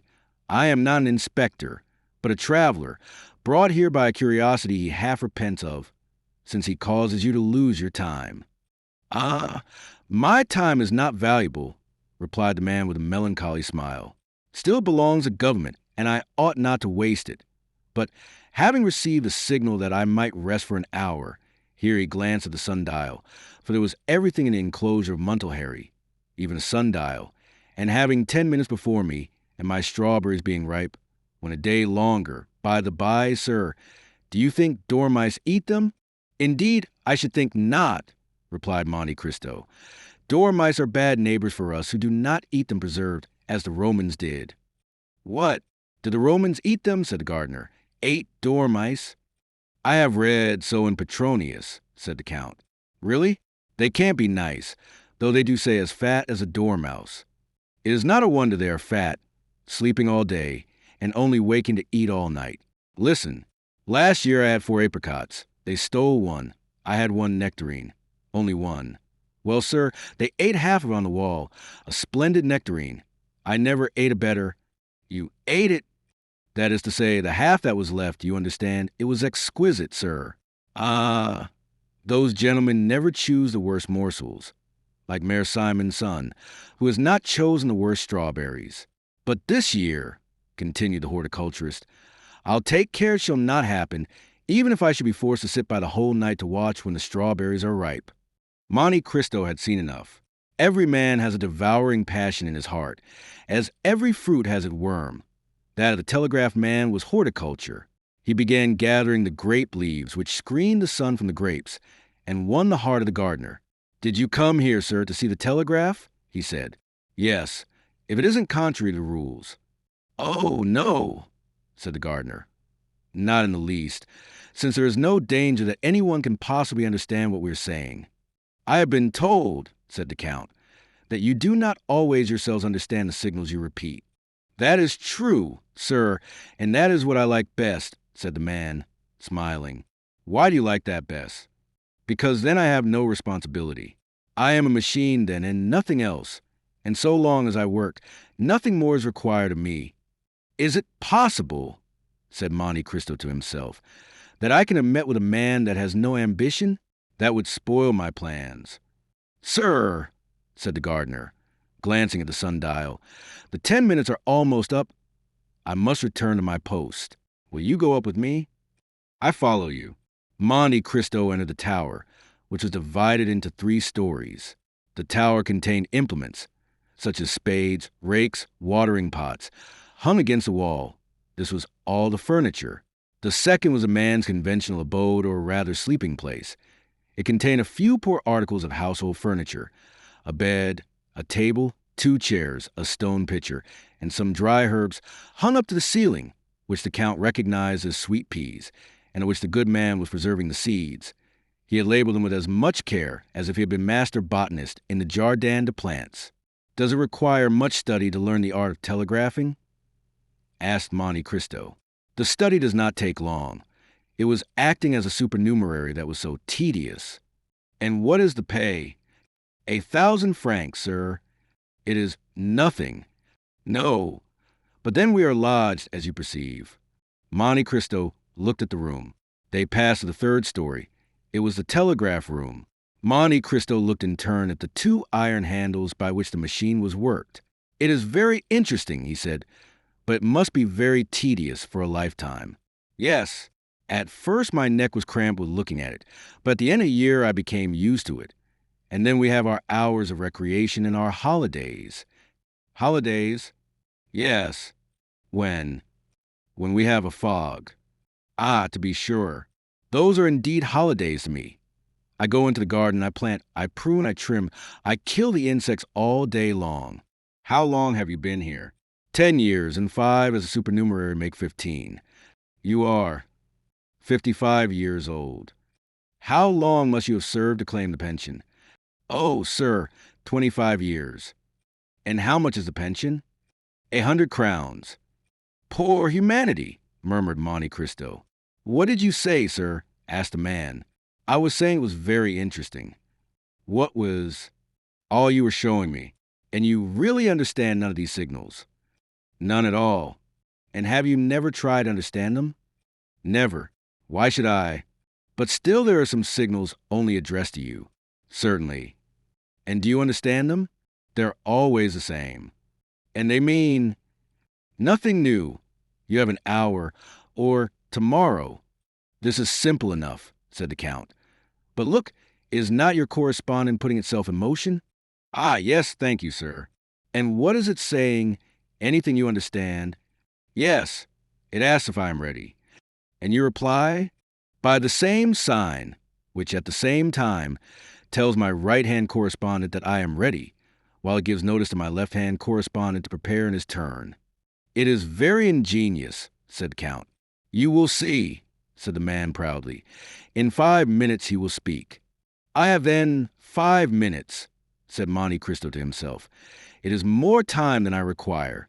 My dear sir, will you allow me to ask you a question? What is it, sir? You are fond of gardening? Passionately. And you would be pleased to have, instead of this terrace of 20 feet, an enclosure 2 acres? Sir, I should make a terrestrial paradise of it. You live badly on your 1,000 francs? Badly enough, but yet I do live. Yes, but you have a wretchedly small garden. True, the garden is not large. And then, such as it is filled with dormice who eat everything. Ah, they are my scourges. Tell me, should you have the misfortune to turn your head while your right-hand correspondent was telegraphing, I should not see him. Then what would happen? I could not repeat the signals. And then, not having repeated them, through negligence, I should be fined. How much? 100 francs. The tenth of your income. That will be fine work. Ah, said the man. Has it ever happened to you? Said Monte Cristo. Once, sir, when I was grafting a rose tree. Well, suppose you were to alter a signal and substitute another? Ah, that is another case. I should be turned off and lose my pension. 300 francs? 100 crowns, yes, sir. So you see that I am not likely to do any of these things. Not even for 15 years' wages? Come, it is worth thinking about. For 15,000 francs? Yes. Sir, you alarm me. Nonsense. Sir, you are tempting me? Just so. 15,000 francs, do you understand? Sir, let me see my right-hand correspondent. On the contrary, do not look at him, but at this. What is it? What? Do you not know these bits of paper? Bank notes. Exactly. There are 15 of them. And whose are they? Yours, if you like. Mine, exclaimed the man, half suffocated. Yes, yours, your own property. Sir, my right-hand correspondent is signaling. Let him signal. Sir, you have distracted me. I shall be fined. That will cost you 100 francs. You see it is your interest to take my banknotes. Sir, my right-hand correspondent redoubles his signals. He is impatient. Never mind, take these. And the Count placed a packet in the man's hands. Now this is not all, he said. You cannot live upon your 15,000 francs. I shall still have my place. No, you will lose it, for you're going to alter your correspondent's message. Oh, sir, what are you proposing? A jest. Sir, unless you force me. I think I can effectually force you. And Monte Cristo drew another packet from his pocket. Here are 10,000 more francs, he said. With the 15,000 already in your pocket, they will make 25,000. With 5,000, you can buy a pretty little house with 2 acres of land. The remaining 20,000 will bring you in 1,000 francs a year. A garden with 2 acres of land. And 1,000 francs a year. Oh, heavens! Come, take them. And Monte Cristo forced the banknotes into his hand. What am I to do? Nothing very difficult. But what is it? To repeat these signs. Monte Cristo took a paper from his pocket, upon which were drawn 3 signs, with numbers to indicate the order in which they were to be worked. There, you see, it will not take long. Yes, but do this, and you will have nectarines and all the rest. The Château, red with fever, while the large drops fell from his brow, the man executed, one after the other, the 3 signs given by the Count, in spite of the frightful contortions of the right-hand correspondent, who, not understanding the change, began to think the gardener had gone mad. As to the left-hand one, he conscientiously repeated the same signals, which were finally transmitted to the Minister of the Interior. Now you are rich, said Monte Cristo. Yes, replied the man, but at what a price? Listen, friend, said Monte Cristo. I do not wish to cause you any remorse. Believe me, then, when I swear to you that you have wronged no man, but on the contrary have benefited mankind. The man looked at the banknotes, felt them, counted them, turned pale, then red, then rushed into his room to drink a glass of water, but he had no time to reach the water jug, and fainted in the midst of his dried herbs. 5 minutes after the new telegram reached the minister, Debray had the horses put to his carriage, and drove to Danglars' house. Has your husband any Spanish bonds? He asked of the Baroness. I think so, indeed. He has 6 millions worth. He must sell them at whatever price. Why? Because Don Carlos has fled from Bourges and has returned to Spain. How do you know? Debray shrugged his shoulders. The idea of asking how I hear the news, he said. The Baroness did not wait for a repetition. She ran to her husband, who immediately hastened to his agent, and ordered him to sell at any price. When it was seen that Danglars sold, the Spanish funds fell directly. Danglars lost 500,000 francs, but he rid himself of all his Spanish shares. The same evening, the following was read in Le Messager. The King Don Carlos has escaped the vigilance of his guardians at Bourges, and has returned to Spain by the Catalonian frontier. Barcelona has risen in his favor. All that evening nothing was spoken but the foresight of Danglars, who had sold his shares, and of the luck of the stock jobber, who only lost 500,000 francs by such a blow. Those who had kept their shares or bought those of Danglars looked upon themselves as ruined and passed a very bad night. Next morning, Le Moniteur contained the following. It was without any foundation that Le Messager yesterday announced the flight of Don Carlos and the revolt of Barcelona. The king, Don Carlos, has not left Bourges, and the peninsula is in enjoyment of profound peace. A telegraphic signal, improperly interpreted, owing to the fog, was the cause of this error. The funds rose 1% higher than before they had fallen. This, reckoning his loss and what he had missed gaining, made the difference $1,000,000 to Danglars. Good, said Monte Cristo to Morrel, who was at his house when the news arrived of the strange reverse of fortune of which Danglars had been the victim. I have just made a discovery for 25,000 francs, for which I would pay 100,000. What have you discovered? Asked Morrel. I have just discovered how a gardener may get rid of the dormice that eat his peaches. Chapter 62. Ghosts. At first sight, the exterior of the house at Château gave no indications of splendor, nothing one would expect from the destined residence of the magnificent Count of Monte Cristo, but this simplicity was according to the will of its master, who positively ordered nothing to be altered outside. The splendor was within. Indeed, almost before the door opened, the scene changed. Bertuccio had outdone himself in the taste displayed in furnishing, and in the rapidity with which it was executed. It is told that the Duc d'Antin removed in a single night a whole avenue of trees that annoyed Louis XIV. In 3 days, Bertuccio planted an entirely bare court with poplars, large spreading sycamores to shade the different parts of the house, and in the foreground, instead of the usual paving stones, half hidden by the grass, there extended a lawn but that morning laid down, and upon which the water was yet glistening. For the rest, the orders had been issued by the Count. He himself had given a plan to Bertuccio, marking the spot where each tree was to be planted and the shape and extent of the lawn which was to take the place of the paving stones. Thus the house had become unrecognizable, and Bertuccio himself declared that he scarcely knew it, encircled as it was by a framework of trees. The overseer would not have objected, while he was about it, to have made some improvements in the garden, but the Count had positively forbidden it to be touched. Bertuccio made amends, however, by loading the antechambers, staircases, and mantelpieces with flowers. What, above all, manifested the shrewdness of the steward and the profound science of the master, the one in carrying out the ideas of the other, was that this house, which appeared only the night before so sad and gloomy, impregnated with that sickly smell one can almost fancy to be the smell of time, had in a single day acquired the aspect of life, was scented with its master's favorite perfumes, and had the very light regulated according to his wish. When the Count arrived, he had under his touch his books and arms. His eyes rested upon his favorite pictures. His dogs, whose caresses he loved, welcomed him in the antechamber. The birds, whose songs delighted him, cheered him with their music, and the house, awakened from its long sleep, like the sleeping beauty in the wood, lived, sang, and bloomed like the houses we have long cherished, and in which, when we are forced to leave them, we leave a part of our souls. The servants passed gaily along the fine courtyard, some, belonging to the kitchens, gliding down the stairs, restored but the previous day, as if they had always inhabited the house, others filling the coach houses, where the equipages, encased and numbered, appeared to have been installed for the last 50 years, and in the stables the horses replied with neighs to the grooms, who spoke to them with much more respect than many servants pay their masters.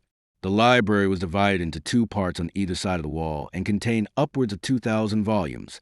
One division was entirely devoted to novels, and even the volume which had been published but the day before was to be seen in its place in all the dignity of its red and gold binding. On the other side of the house, to match with the library, was a conservatory, ornamented with rare flowers, that bloomed in china jars. And in the midst of the greenhouse, marvelous alike to sight and smell, was a billiard table which looked as if it had been abandoned during the past hour by players who had left the balls on the cloth. One chamber alone had been respected by the magnificent Bertuccio. Before this room, to which you could ascend by the grand, and go out by the back staircase, the servants passed with curiosity, and Bertuccio with terror. At 5 o'clock precisely, the Count arrived before the house at Château, followed by Ollie. Bertuccio was awaiting this arrival with impatience, mingled with uneasiness. He hoped for some compliments, while at the same time he feared to have frowns. Monte Cristo descended into the courtyard, walked all over the house, without giving any sign of approbation or pleasure, until he entered his bedroom, situated on the opposite side of the clothes room. Then he approached a little piece of furniture made of rosewood, which he had noticed at a previous visit. "That can only be to hold gloves," he said. "Will your excellency deign to open it?" said the delighted Bertuccio, "and you will find gloves in it." Elsewhere the Count found everything he required: smelling bottles, cigars, knickknacks. "Good," he said, and Bertuccio left enraptured. So great, so powerful, and real was the influence exercised by this man over all who surrounded him. At precisely 6 o'clock, the clatter of horses' hoofs was heard at the entrance door. It was our captain of spies, who had arrived on Medea. "I am sure I am the first," cried Morrel. "I did it on purpose to have you a minute to myself, before everyone came. Julie and Emmanuel have 1,000 things to tell you. Ah, really, this is magnificent. But tell me, Count, will your people take care of my horse?" "Do not alarm yourself, my dear Maximilian. They understand. I mean, because he wants petting. If you had seen at what a pace he came, like the wind." "I should think so. A horse that cost 5,000 francs, said Monte Cristo, in the tone which a father would use toward the son. "Do you regret them?" asked Morrel, with his open laugh. "I certainly not," replied the Count. "No, I should only regret if the horse had not proved good. It is so good that I have distanced M. de Château, one of the best riders in France, and M. Debray, who both mount the minister's Arabians, and close on their heels are the horses of Madame Danglars, who always go at 6 leagues an hour." "Then they follow you?" asked Monte Cristo. "See, they are here." And at the same minute a carriage with smoking horses, accompanied by 2 mounted gentlemen, arrived at the gate, which opened before them. The carriage drove round, and stopped at the steps, followed by the horsemen. The instant Debray had touched the ground, he was at the carriage door. He offered his hand to the Baroness, who, descending, took it with a peculiarity of manner imperceptible to everyone but Monte Cristo. But nothing escaped the Count's notice, and he observed a little note, passed with a facility that indicates frequent practice, from the hand of Madame Danglars to that of the minister's secretary. After his wife, the banker descended, as pale as though he had issued from his tomb instead of his carriage. Madame Danglars threw a rapid and inquiring glance, which could only be interpreted by Monte Cristo, around the courtyard, over the peristyle, and across the front of the house. Then, repressing a slight emotion, which must have been seen on her countenance if she had not kept her color, she ascended the steps, saying to Morrel, "Sir, if you were a friend of mine, I should ask you if you'd sell your horse." Morrel smiled with an expression very like a grimace, and then turned round to Monte Cristo, as if to ask him to extricate him from his embarrassment. The Count understood him. "Ah, madam," he said, "why did you not make that request of me?" "With you, sir," replied the Baroness, "one can wish for nothing. One is so sure to obtain it. If it were so with M. Morrel—" "Unfortunately," replied the Count, "I am witness that M. Morrel cannot give up his horse, his honor being engaged in keeping it." "How so?" "He laid a wager he would tame Medea in the space of 6 months. You understand now that if he were to get rid of the animal before the time named, he would not only lose his bet, but people would say he was afraid, and a brave captain of spies cannot risk this, even to gratify a pretty woman, which is, in my opinion, one of the most sacred obligations in the world." "You see my position, madam," said Morrel, bestowing a grateful smile on Monte Cristo. "It seems to me," said Danglars in his coarse tone, ill-concealed by a forced smile, "that you have already got horses enough." Madame Danglars seldom allowed remarks of this kind to pass unnoticed, but, to the surprise of the young people, she pretended not to hear it, and said nothing.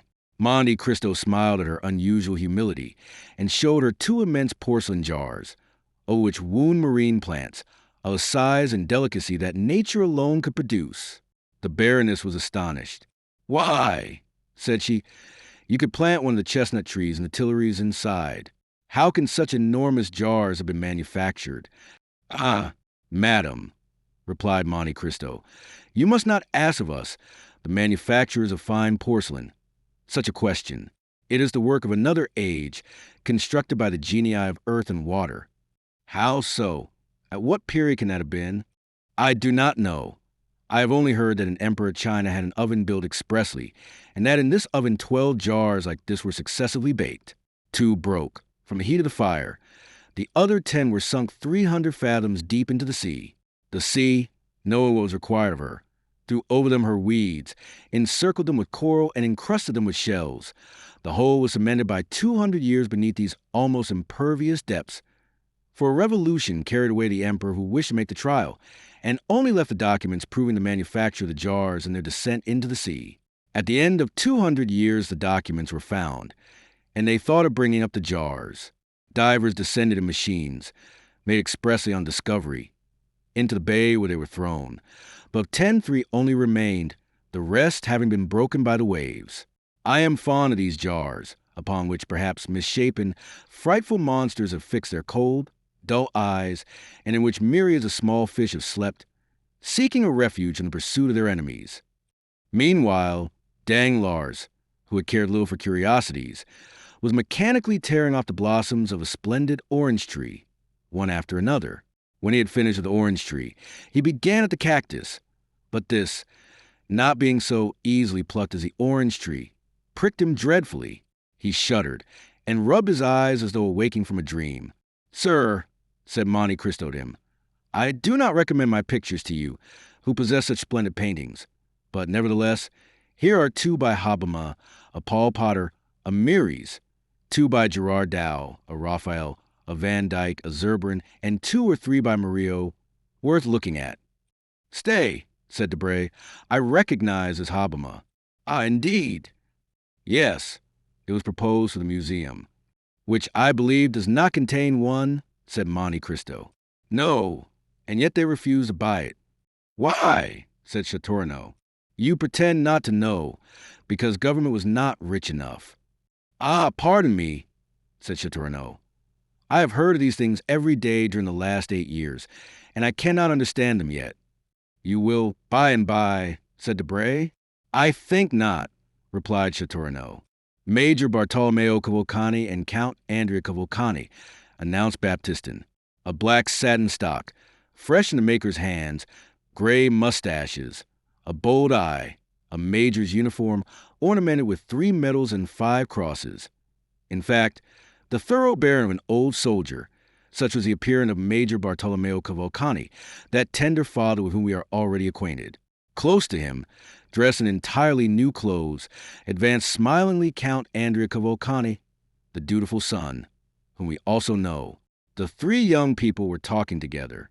On the entrance of newcomers, their eyes glanced from father to son, and then, naturally enough, rested on the latter, whom they began criticizing. "Cavalcanti," said Debray. "A fine name," said Moreau. "Yes," said Château. "These Italians are well named and badly dressed." "You are fastidious, Château," replied Debray. "Those clothes are well cut and quite new." "That is just what I find fault with. That gentleman appears to be well dressed for the first time in his life." "Who are those gentlemen?" asked Danglars of Monte Cristo. "You heard Cavalcanti. That tells me their name and nothing else." "Ah, true. You do not know the Italian nobility. The Cavalcanti are all descended from princes." "Have they any fortune?" "An enormous one." "What do they do?"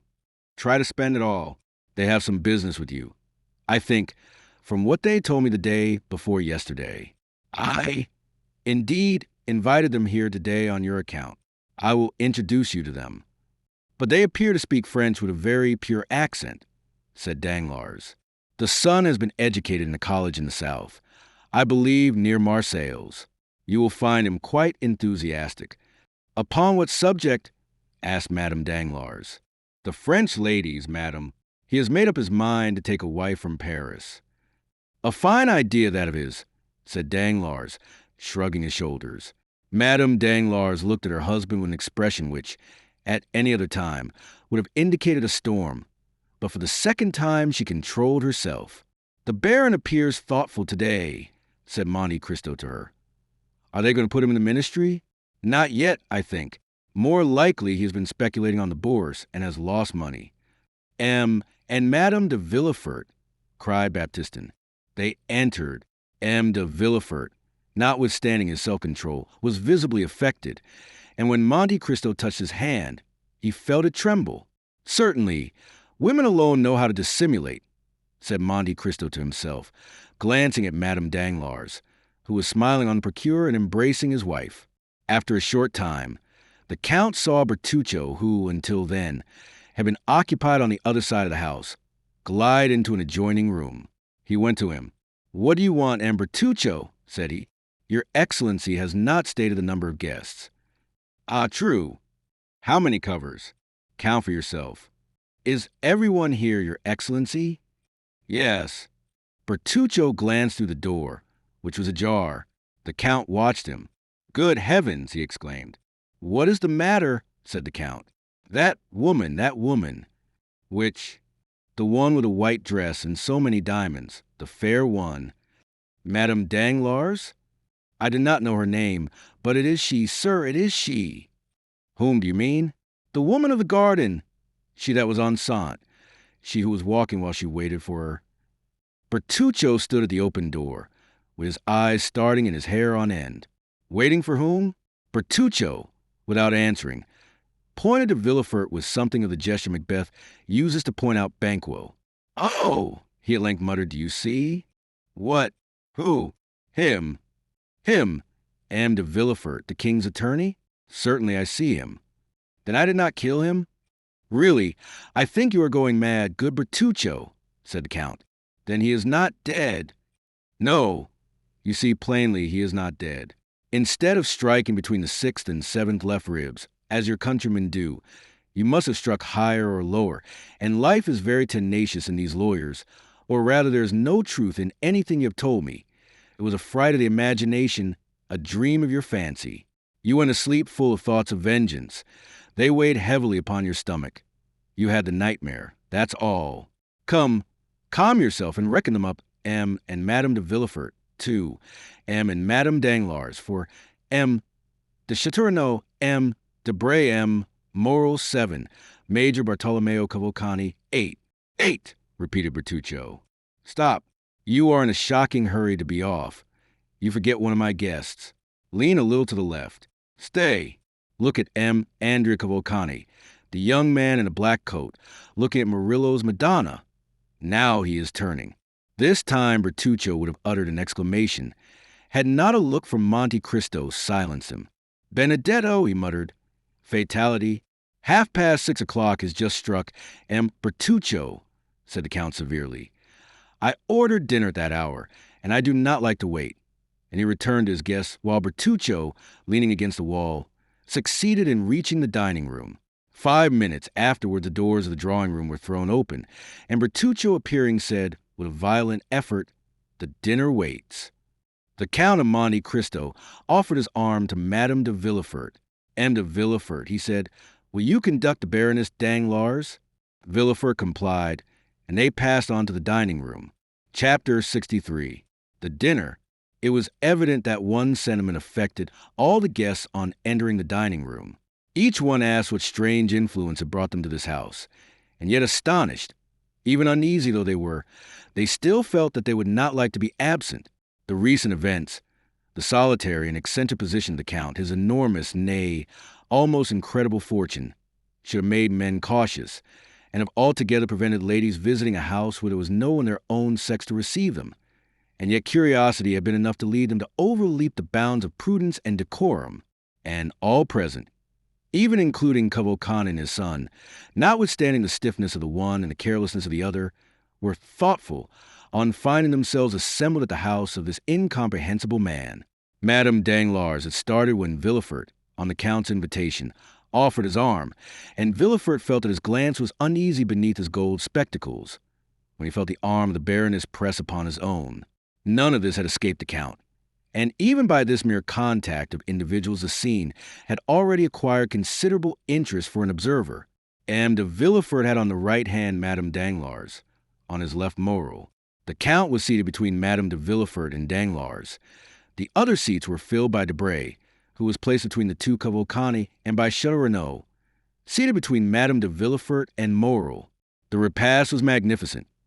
Monte Cristo had endeavored completely to overturn the Parisian ideas and to feed the curiosity as much as the appetite of his guests. It was an oriental feast that he offered to them, but of such a kind as the Arabian fairies might be supposed to prepare.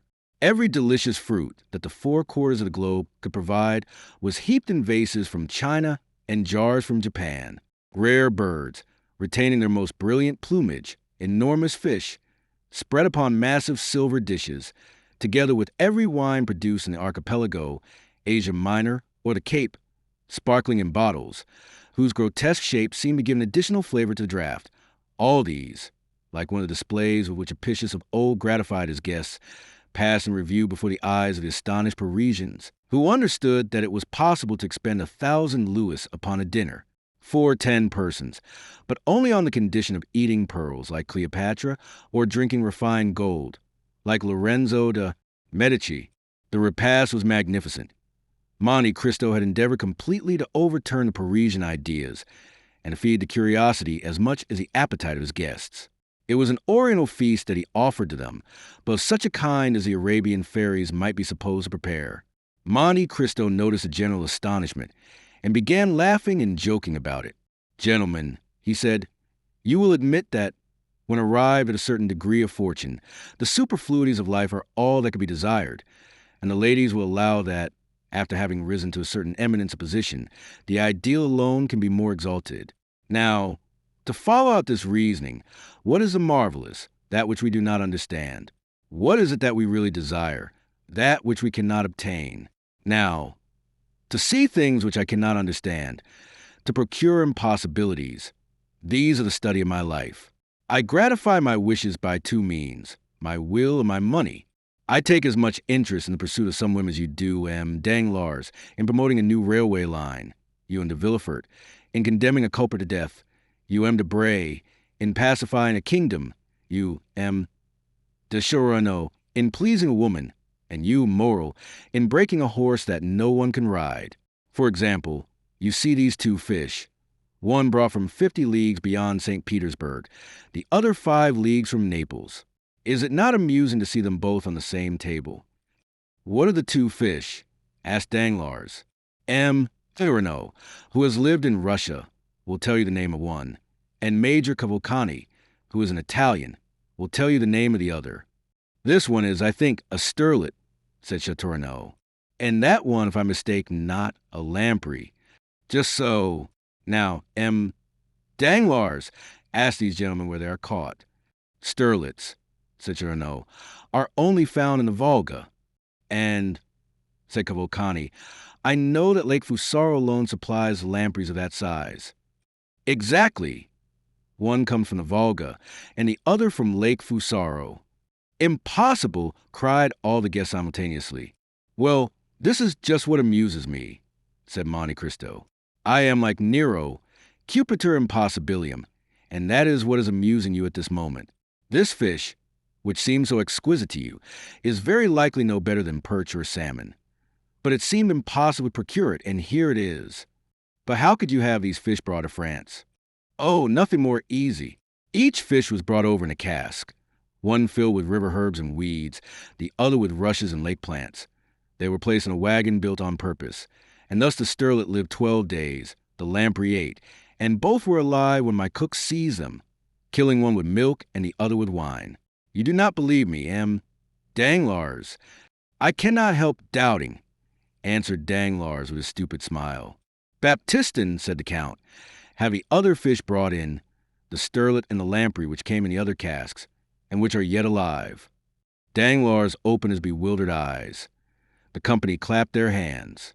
For servants carried in 2 casks covered with aquatic plants, and in each of which was breathing a fish similar to those on the table.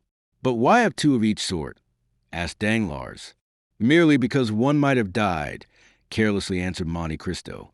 You are certainly an extraordinary man, said Danglars, and philosophers may well say it is a fine thing to be rich. And to have ideas, added Madame Danglars. Oh, do not give me credit for this, madam, It was done by the Romans, who much esteemed them, and Pliny relates that they sent slaves from Ostia to Rome, who carried on their heads fish which he calls a mulus, and which, from the description, must probably be the goldfish. It was also considered a luxury to have them alive, it being an amusing sight to see them die, for when dying they change color 3 or 4 times, and like the rainbow when it disappears, pass through all the prismatic shades, after which they were sent to the kitchen. Their agony formed part of their merit. If they were not seen alive, they were despised when dead. Yes, said Debray, but then Ostia is only a few leagues from Rome. True, said Monte Cristo, but what would be the use of living 1800 years after Lucullus, if we could do no better than he could? The two Cavalcanti opened their enormous eyes, but had the good sense not to say anything. All this is very extraordinary, said Château. Still, what I admire the most, I confess, is the marvelous promptitude with which your orders are executed. Is it not true that you only bought this house 5 or 6 days ago? Certainly not longer. Well, I am sure it is quite transformed since last week. If I remember rightly, it had another entrance, and the courtyard was paved and empty, while today we have a splendid lawn, bordered by trees which appear to be 100 years old. Why not? I am fond of grass and shade, said Monte Cristo. Yes, said Madame de Villefort. The door was towards the road before, and on the day of my miraculous escape, you brought me into the house from the road. I remember. Yes, madam, said Monte Cristo, but I preferred having an entrance which would allow me to see the Bois de Boulogne over my gate. In 4 days, said Morel.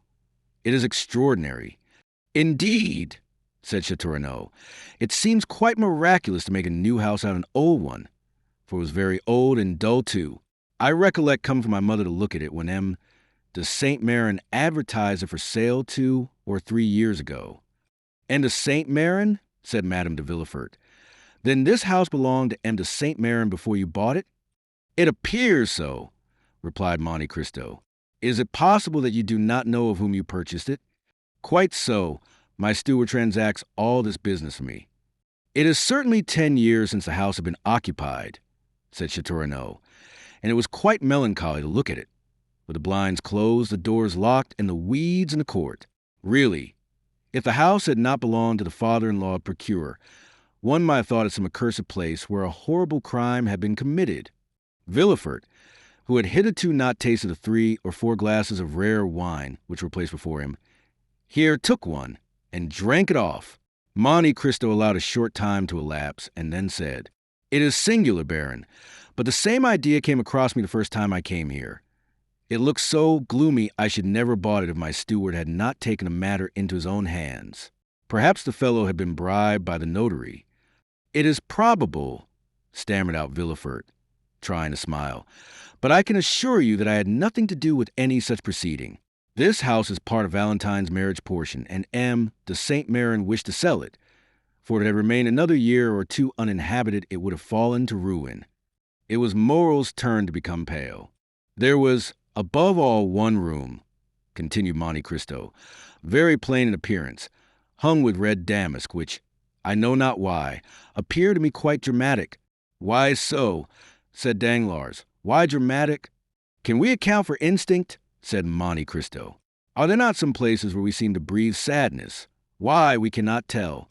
It is a chain of recollections, an idea which carries you back to other times, to other places, which very likely have no connection with the present time and place. And there is something in this room which reminds me forcibly of the chamber of the Marquise de Ganges or Desdemona. Stay, since we have finished dinner, I will show it to you, and then we will take coffee in the garden. After dinner, the play." Monte Cristo looked inquiringly at his guests. Madame de Villefort rose. Monte Cristo did the same, and the rest followed their example. Villefort and Madame Danglars remained for a moment, as if rooted to their seats. They questioned each other with vague and stupid glances. "Did you hear?" said Madame Danglars. "We must go," replied Villefort, offering his arm. The others, attracted by curiosity, were already scattered in different parts of the house, for they thought the visit would not be limited to the one room, and that at the same time they would obtain a view of the rest of the building, of which Monte Cristo had created a palace. Each one went out by the open doors. Monte Cristo waited for the two who remained. Then, when they had passed, he brought up the rear, and on his face was a smile which, if they could have understood it, would have alarmed them much more than a visit to the room they were about to enter. They began by walking through the apartments, many of which were fitted up in the Eastern style, with cushions and divans instead of beds, and pipes instead of furniture. The drawing rooms were decorated with the rarest pictures by the old masters. The boudoirs hung with draperies from China of fanciful colors, fantastic design, and wonderful texture. At length they arrived at the famous room. There was nothing particular about it, excepting that, although daylight had disappeared, it was not lighted, and everything it was old-fashioned, while the rest of the rooms had been redecorated. These two causes were enough to give it a gloomy aspect. "Oh!" cried Madame de Villefort. "It is really frightful." Madame Danglars tried to utter a few words, but was not heard.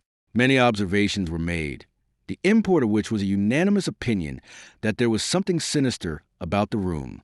"Is it not so?" asked Monte Cristo.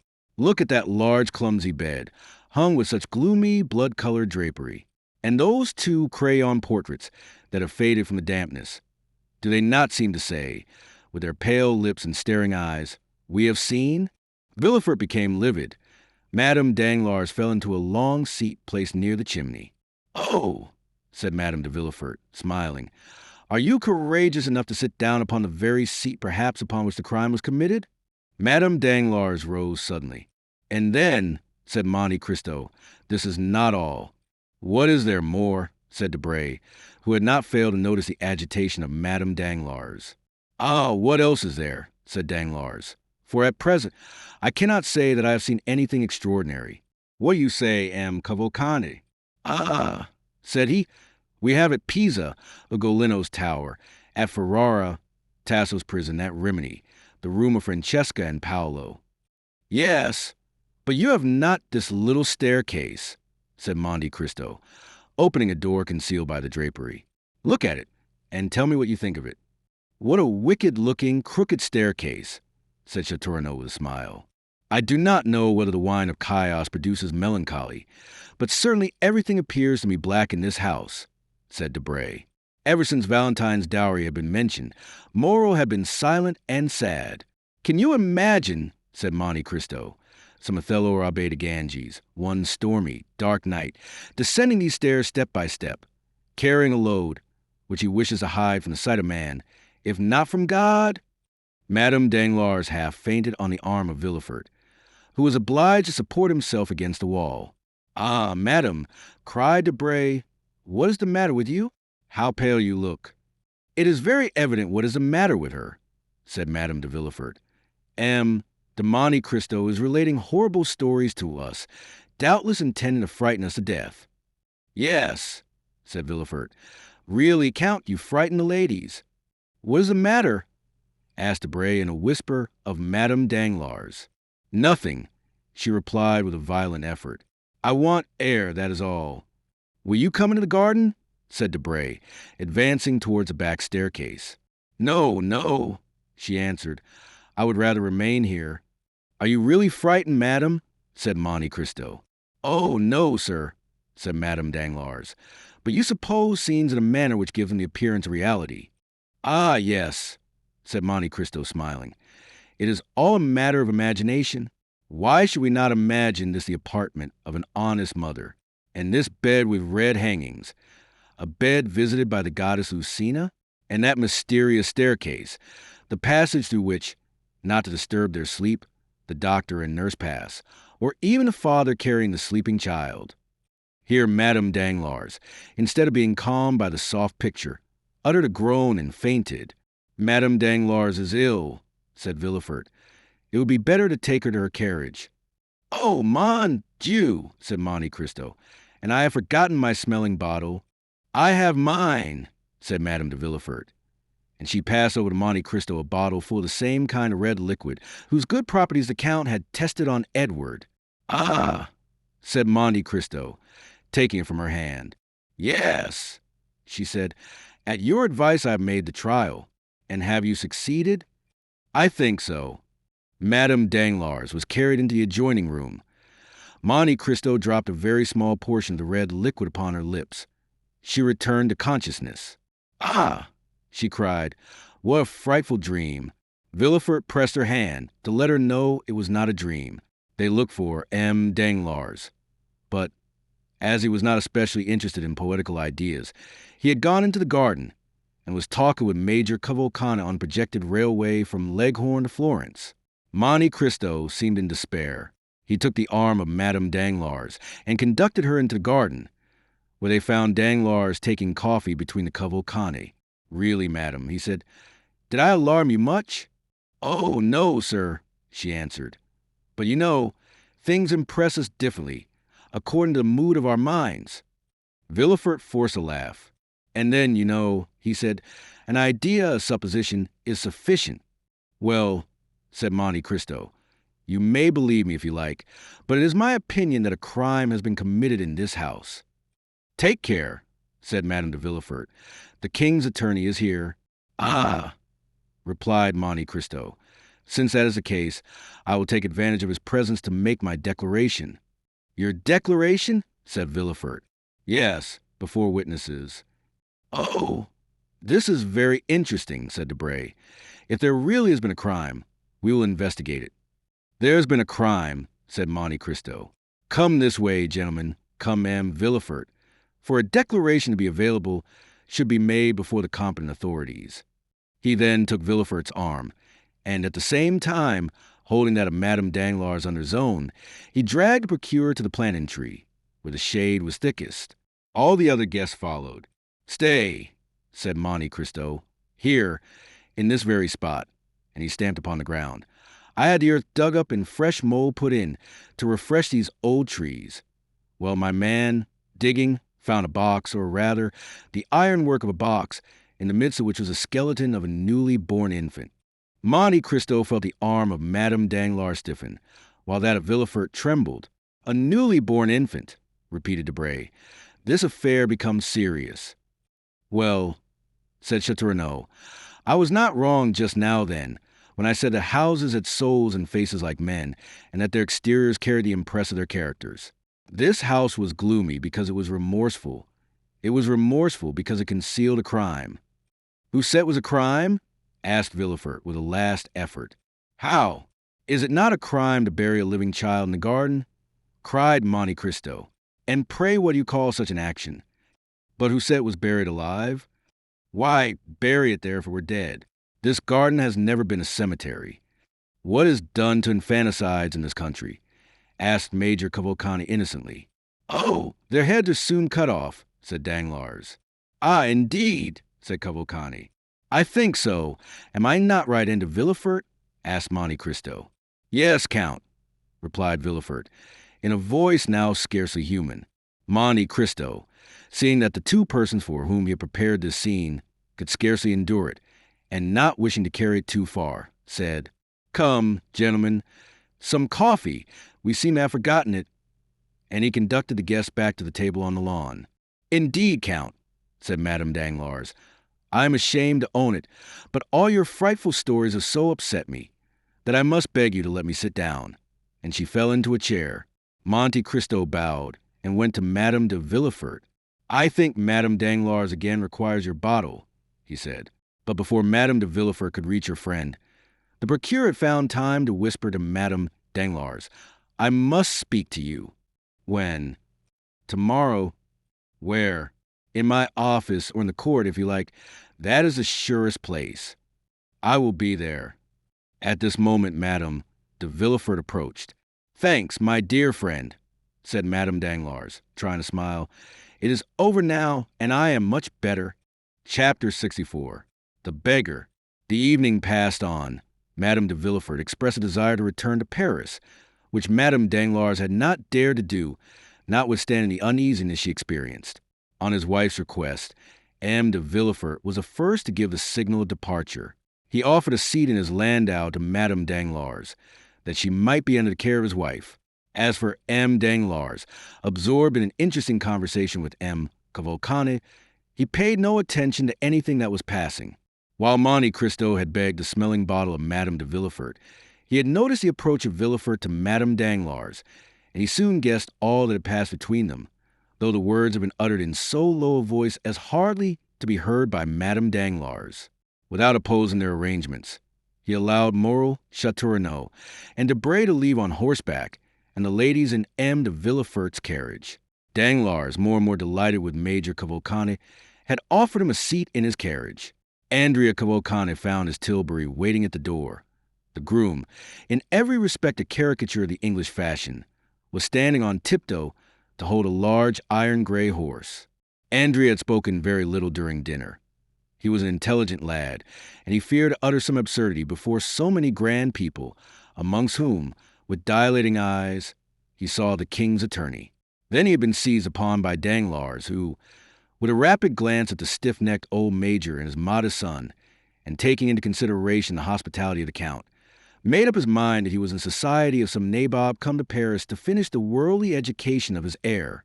He contemplated with unspeakable delight the large diamond which shone on the major's little finger. For the major, like a prudent man, in case of any accident happening to his banknotes, had immediately converted them into an available asset. Then, after dinner, on the pretext of business, he questioned the father and son upon their mode of living, and the father and son, previously informed that it was through Danglars the one was to receive his 48,000 francs and the other 50,000 livres annually, were so full of affability that they would have shaken hands even with the banker's servants. So much did their gratitude need an object to expend itself upon.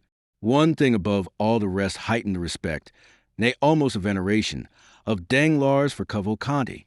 The latter, faithful to the principle of Horace, nil admirari, had contented himself with showing his knowledge by declaring in what lake the best lampreys were caught. Then he had eaten some without saying a word more.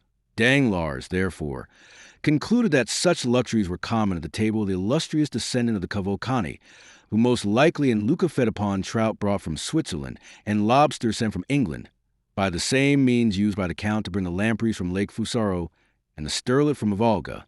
Thus it was with much politeness of manner that he heard Cavalcanti pronounce these words: "Tomorrow, sir, I shall have the honor of waiting upon you on business." "And I, sir," said Danglars, "shall be most happy to receive you," upon which he offered to take Cavalcanti in his carriage to the Hôtel des Princes, if it would not be depriving him of the company of his son. To this Cavalcanti replied by saying that for some time past his son had lived independently of him, that he had his own horses and carriages, and that not having come together, it would not be difficult for them to leave separately. The major seated himself, therefore, by the side of Danglars, who was more and more charmed with the ideas of order and economy which ruled this man, and yet who, being able to allow his son 60,000 francs a year, might be supposed to possess a fortune of 500,000 or 600,000 livres. As for Andrea, he began, by way of showing off, to scold his groom, who, instead of bringing the tilbury to the steps of the house, had taken it to the outer door, thus giving him the trouble of walking 30 steps to reach it.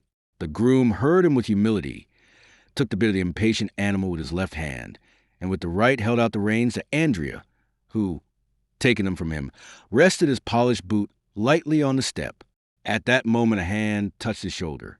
The young man turned round, thinking that Danglars or Monte Cristo had forgotten something they wished to tell him, and had returned just as they were starting. But instead of either of these, he saw nothing but a strange face, sunburnt and encircled by a beard, with eyes brilliant as carbuncles, and a smile upon the mouth which displayed a perfect set of white teeth, pointed and sharp as the wolf's or jackal's. A red handkerchief encircled his gray head. Torn and filthy garments covered his large bony limbs, which seemed as though, like those of a skeleton, they would rattle as he walked, and the hand with which he leaned upon the young man's shoulder, and which was the first thing Andrea saw, seemed of gigantic size. Did the young man recognize that face by the light of the lantern in his tilbury, or was he merely struck with the horrible appearance of his interrogator? We cannot say, but only relate the fact that he shuddered and stepped back suddenly. "What do you want of me?" he asked. "Pardon me, my friend, if I disturb you," said the man with the red handkerchief, "but I want to speak to you." "You have no right to beg at night," said the groom, endeavoring to rid his master of the troublesome intruder. "I am not begging, my fine fellow," said the unknown to the servant. with so ironical an expression of the eye, and so frightful a smile that he withdrew. "I only wish to say 2 or 3 words to your master, who gave me a commission to execute about a fortnight ago." "Come," said Andrea, with sufficient nerve for his servant not to perceive his agitation. "What do you want? Speak quickly, friend." The man said in a low voice, I wish you to spare me the walk back to Paris. I am very tired, and as I have not eaten so good a dinner as you, I can scarcely stand." The young man shuddered at this strange familiarity. "Tell me," he said, "tell me what you want? Well then, I want you to take me up in your fine carriage and carry me back." Andrea turned pale, but said nothing. "Yes," said the man, thrusting his hands into his pockets and looking impudently at the youth. "I have taken the whim into my head. Do you understand, Master Benedetto?" At this name, no doubt, the young man reflected a little, for he went towards his groom, saying, "This man is right. I did indeed charge him with commission, the result of which he must tell me. Walk to the barrier, there take a cab, that you may not be too late." The surprised groom retired. "Let me at least reach a shady spot," said Andrea. "Oh, as for that, I'll take you to a splendid place," said the man with the handkerchief. And taking horse's bit, he led to Tilbury, where it was certainly impossible for anyone to witness the honor that Andrea conferred upon him. "Don't think I want the glory of riding in your fine carriage," said he. "Oh, no. It's only because I am tired, and also because I have a little business to talk over with you." "Come, step in," said the young man. It was a pity this scene had not occurred in daylight, for it was curious to see this rascal throwing himself heavily down on the cushion beside the young and elegant driver of the Tilbury. Andrea drove past the last house in the village without saying a word to his companion, who smiled complacently, as though well pleased to find himself traveling in so comfortable a vehicle. Once out of Château, Andrea looked around, in order to assure himself that he could neither be seen nor heard, and then, stopping the horse and crossing his arms before the man, he asked, "Now, tell me why you come to disturb my tranquility? Let me ask you why you deceived me. How have I deceived you? How, do you ask? When we parted at the Pont du Var, you told me you were going to travel through Piedmont and Tuscany, but instead of that, you come to Paris. How does that annoy you? It does not. On the contrary, I think it will answer my purpose." "So," said Andrea, "you are speculating upon me?" What fine words he uses. "I warn you, Master Catterus, that you are mistaken." Well, don't be angry, my boy. You know well enough what it is to be unfortunate, and misfortunes make us jealous. I thought you were earning a living in Tuscany or Piedmont by acting as Ficino or Cicerone, and I pitied you sincerely, as I would a child of my own. You know I always did call you my child. Come, what then? Patience. I am patient, but go on. All at once I see you pass through the barrier with a groom, a Tilbury, and fine new clothes. You must have discovered a mine, or else become a stockbroker. So that, as you confess, you are jealous? No, I am pleased. So pleased that I wish to congratulate you. But as I am not quite properly dressed, I chose my opportunity, that I might not compromise you. Yes, and a fine opportunity you have chosen, exclaimed Andrea. You speak to me before my servant. How can I help that, my boy? I speak to you when I can catch you. You have a quick horse, a light Tilbury. You are naturally as slippery as an eel. If I had missed you tonight, I might not have had another chance. You see, I did not conceal myself. You are lucky. I wish I could say as much, for I do conceal myself. And then I was afraid you would not recognize me, but you did, added Catterus with his unpleasant smile. It was very polite of you. Come, said Andrea, what do you want? You do not speak affectionately to me. Benedetto, my old friend, that is not right. Take care, or I may become troublesome. This menace smothered the young man's passion. He urged the horse again into a trot. You should not speak so to an old friend like me, Catterus, as you said just now. You are a native of Marseilles. I am... Do you know then now what you are? No, but I was brought up in Corsica. You are old and obstinate. I am young and willful. Between people like us, threats are out of place. Everything should be amicably arranged. Is it my fault if fortune, which has frowned on you, has been kind to me? Fortune has been kind to you, then? Your Tilbury, your groom, your clothes, Are not then hired? Good. So much the better, said Chatteris, his eyes sparkling with avarice. Oh, you knew that well enough before speaking to me, said Andrea, becoming more and more excited. If I had been wearing a handkerchief like yours on my head, rags on my back, and worn-out shoes on my feet, you would not have known me. You wrong me, my boy. Now I have found you. Nothing prevents my being as well-dressed as anyone, knowing, as I do, the goodness of your heart. If you have 2 coats, you will give me one of them. I used to divide my soup and beans with you when you were hungry. True, said Andrea. What an appetite you used to have. Is it as good now? Oh, yes, replied Andrea, laughing. How did you come to be dining with that prince whose house you have just left? He is not a prince, simply a count. A count and a rich one, too, eh? Yes, but you had better not have anything to say to him, for he is not a very good-tempered gentleman. Oh, be easy. I have no design upon your count, and you shall have him all to yourself. But, said Chatteris, again smiling with the disagreeable expression he had before assumed, you must pay for it. You understand? Well, what do you want? I think that with 100 francs a month, well, I could live upon 100 francs. Come, you understand me, but that with 150 francs, I should be quite happy. Here are 200, said Andrea, and he placed 10 gold louis in the hand of Chatteris. Good, said Chatteris. Apply to the steward on the first day of every month, and you will receive the same sum. There now, again you degrade me. How so? By making me apply to the servants, when I want to transact business with you alone. Well, be it so, then, take it from me then, and so long at least as I receive my income, you shall be paid yours. Come, come, I always said you were a fine fellow, and it is a blessing when good fortune happens to such as you, but tell me all about it. Why do you wish to know? Asked Cavalcanti. What? Do you again defy me? No. The fact is, I have found my father. What? A real father? Yes, so long as he pays me. You'll honor and believe him. That's right. What is his name? Major Cavalcanti. Is he pleased with you? So far I have appeared to answer his purpose. And who found this father for you? The Count of Monte Cristo. The man whose house you had just left? Yes. I wish you would try and find me a situation with him as grandfather, since he holds the money chest. Well, I will mention you to him. Meanwhile, what are you going to do? Yes, you. It is very kind of you to trouble yourself about me. Since you interest yourself in my affairs, I think it is now my turn to ask you some questions.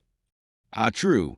Well, I shall rent a room in some respectable house, wear a decent coat, shave every day, and go and read the papers in cafe. Then, in the evening, I shall go to the theater. I shall look like some retired baker. That is what I want. Come, if you will only put the scheme into execution and be steady, nothing could be better. Do you think so, ambassadeur? And you, what will you become? A peer of France.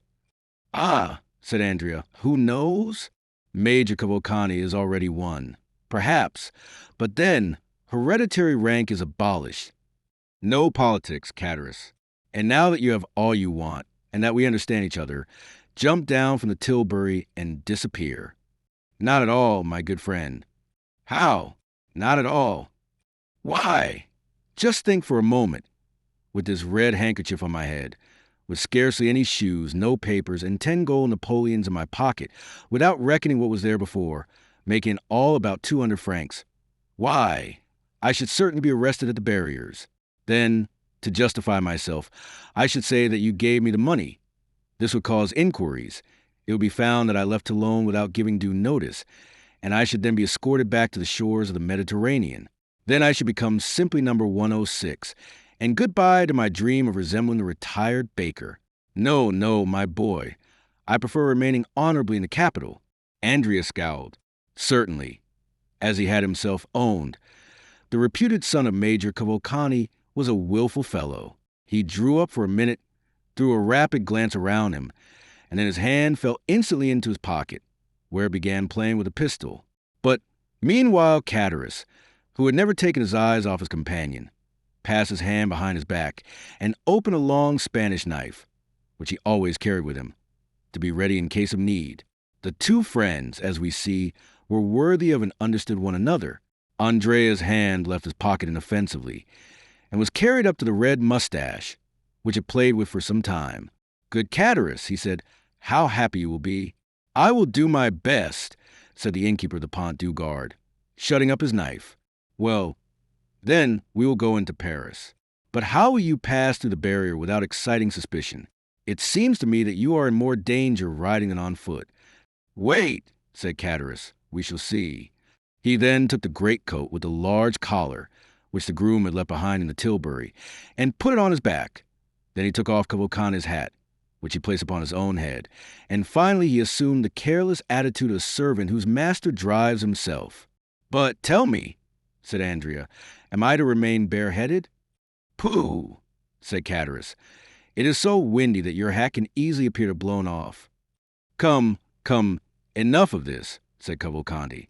"What are you waiting for?" said Chatteris. "I hope I am not the cause." "Hush," said Andrea. They passed the barrier without accident. At the first cross street, Andrea stopped his horse, and Chatteris leaped out. "Well," said Andrea, "my servant's coat and my hat?" "Ah," said Chatteris, "you would not like me to risk taking cold? But what am I to do?" "You? Oh, you are young while I am beginning to get old. Au revoir, Benedetto." And running into a court, he disappeared. "Alas," said Andrea, sighing, "one cannot be completely happy in this world."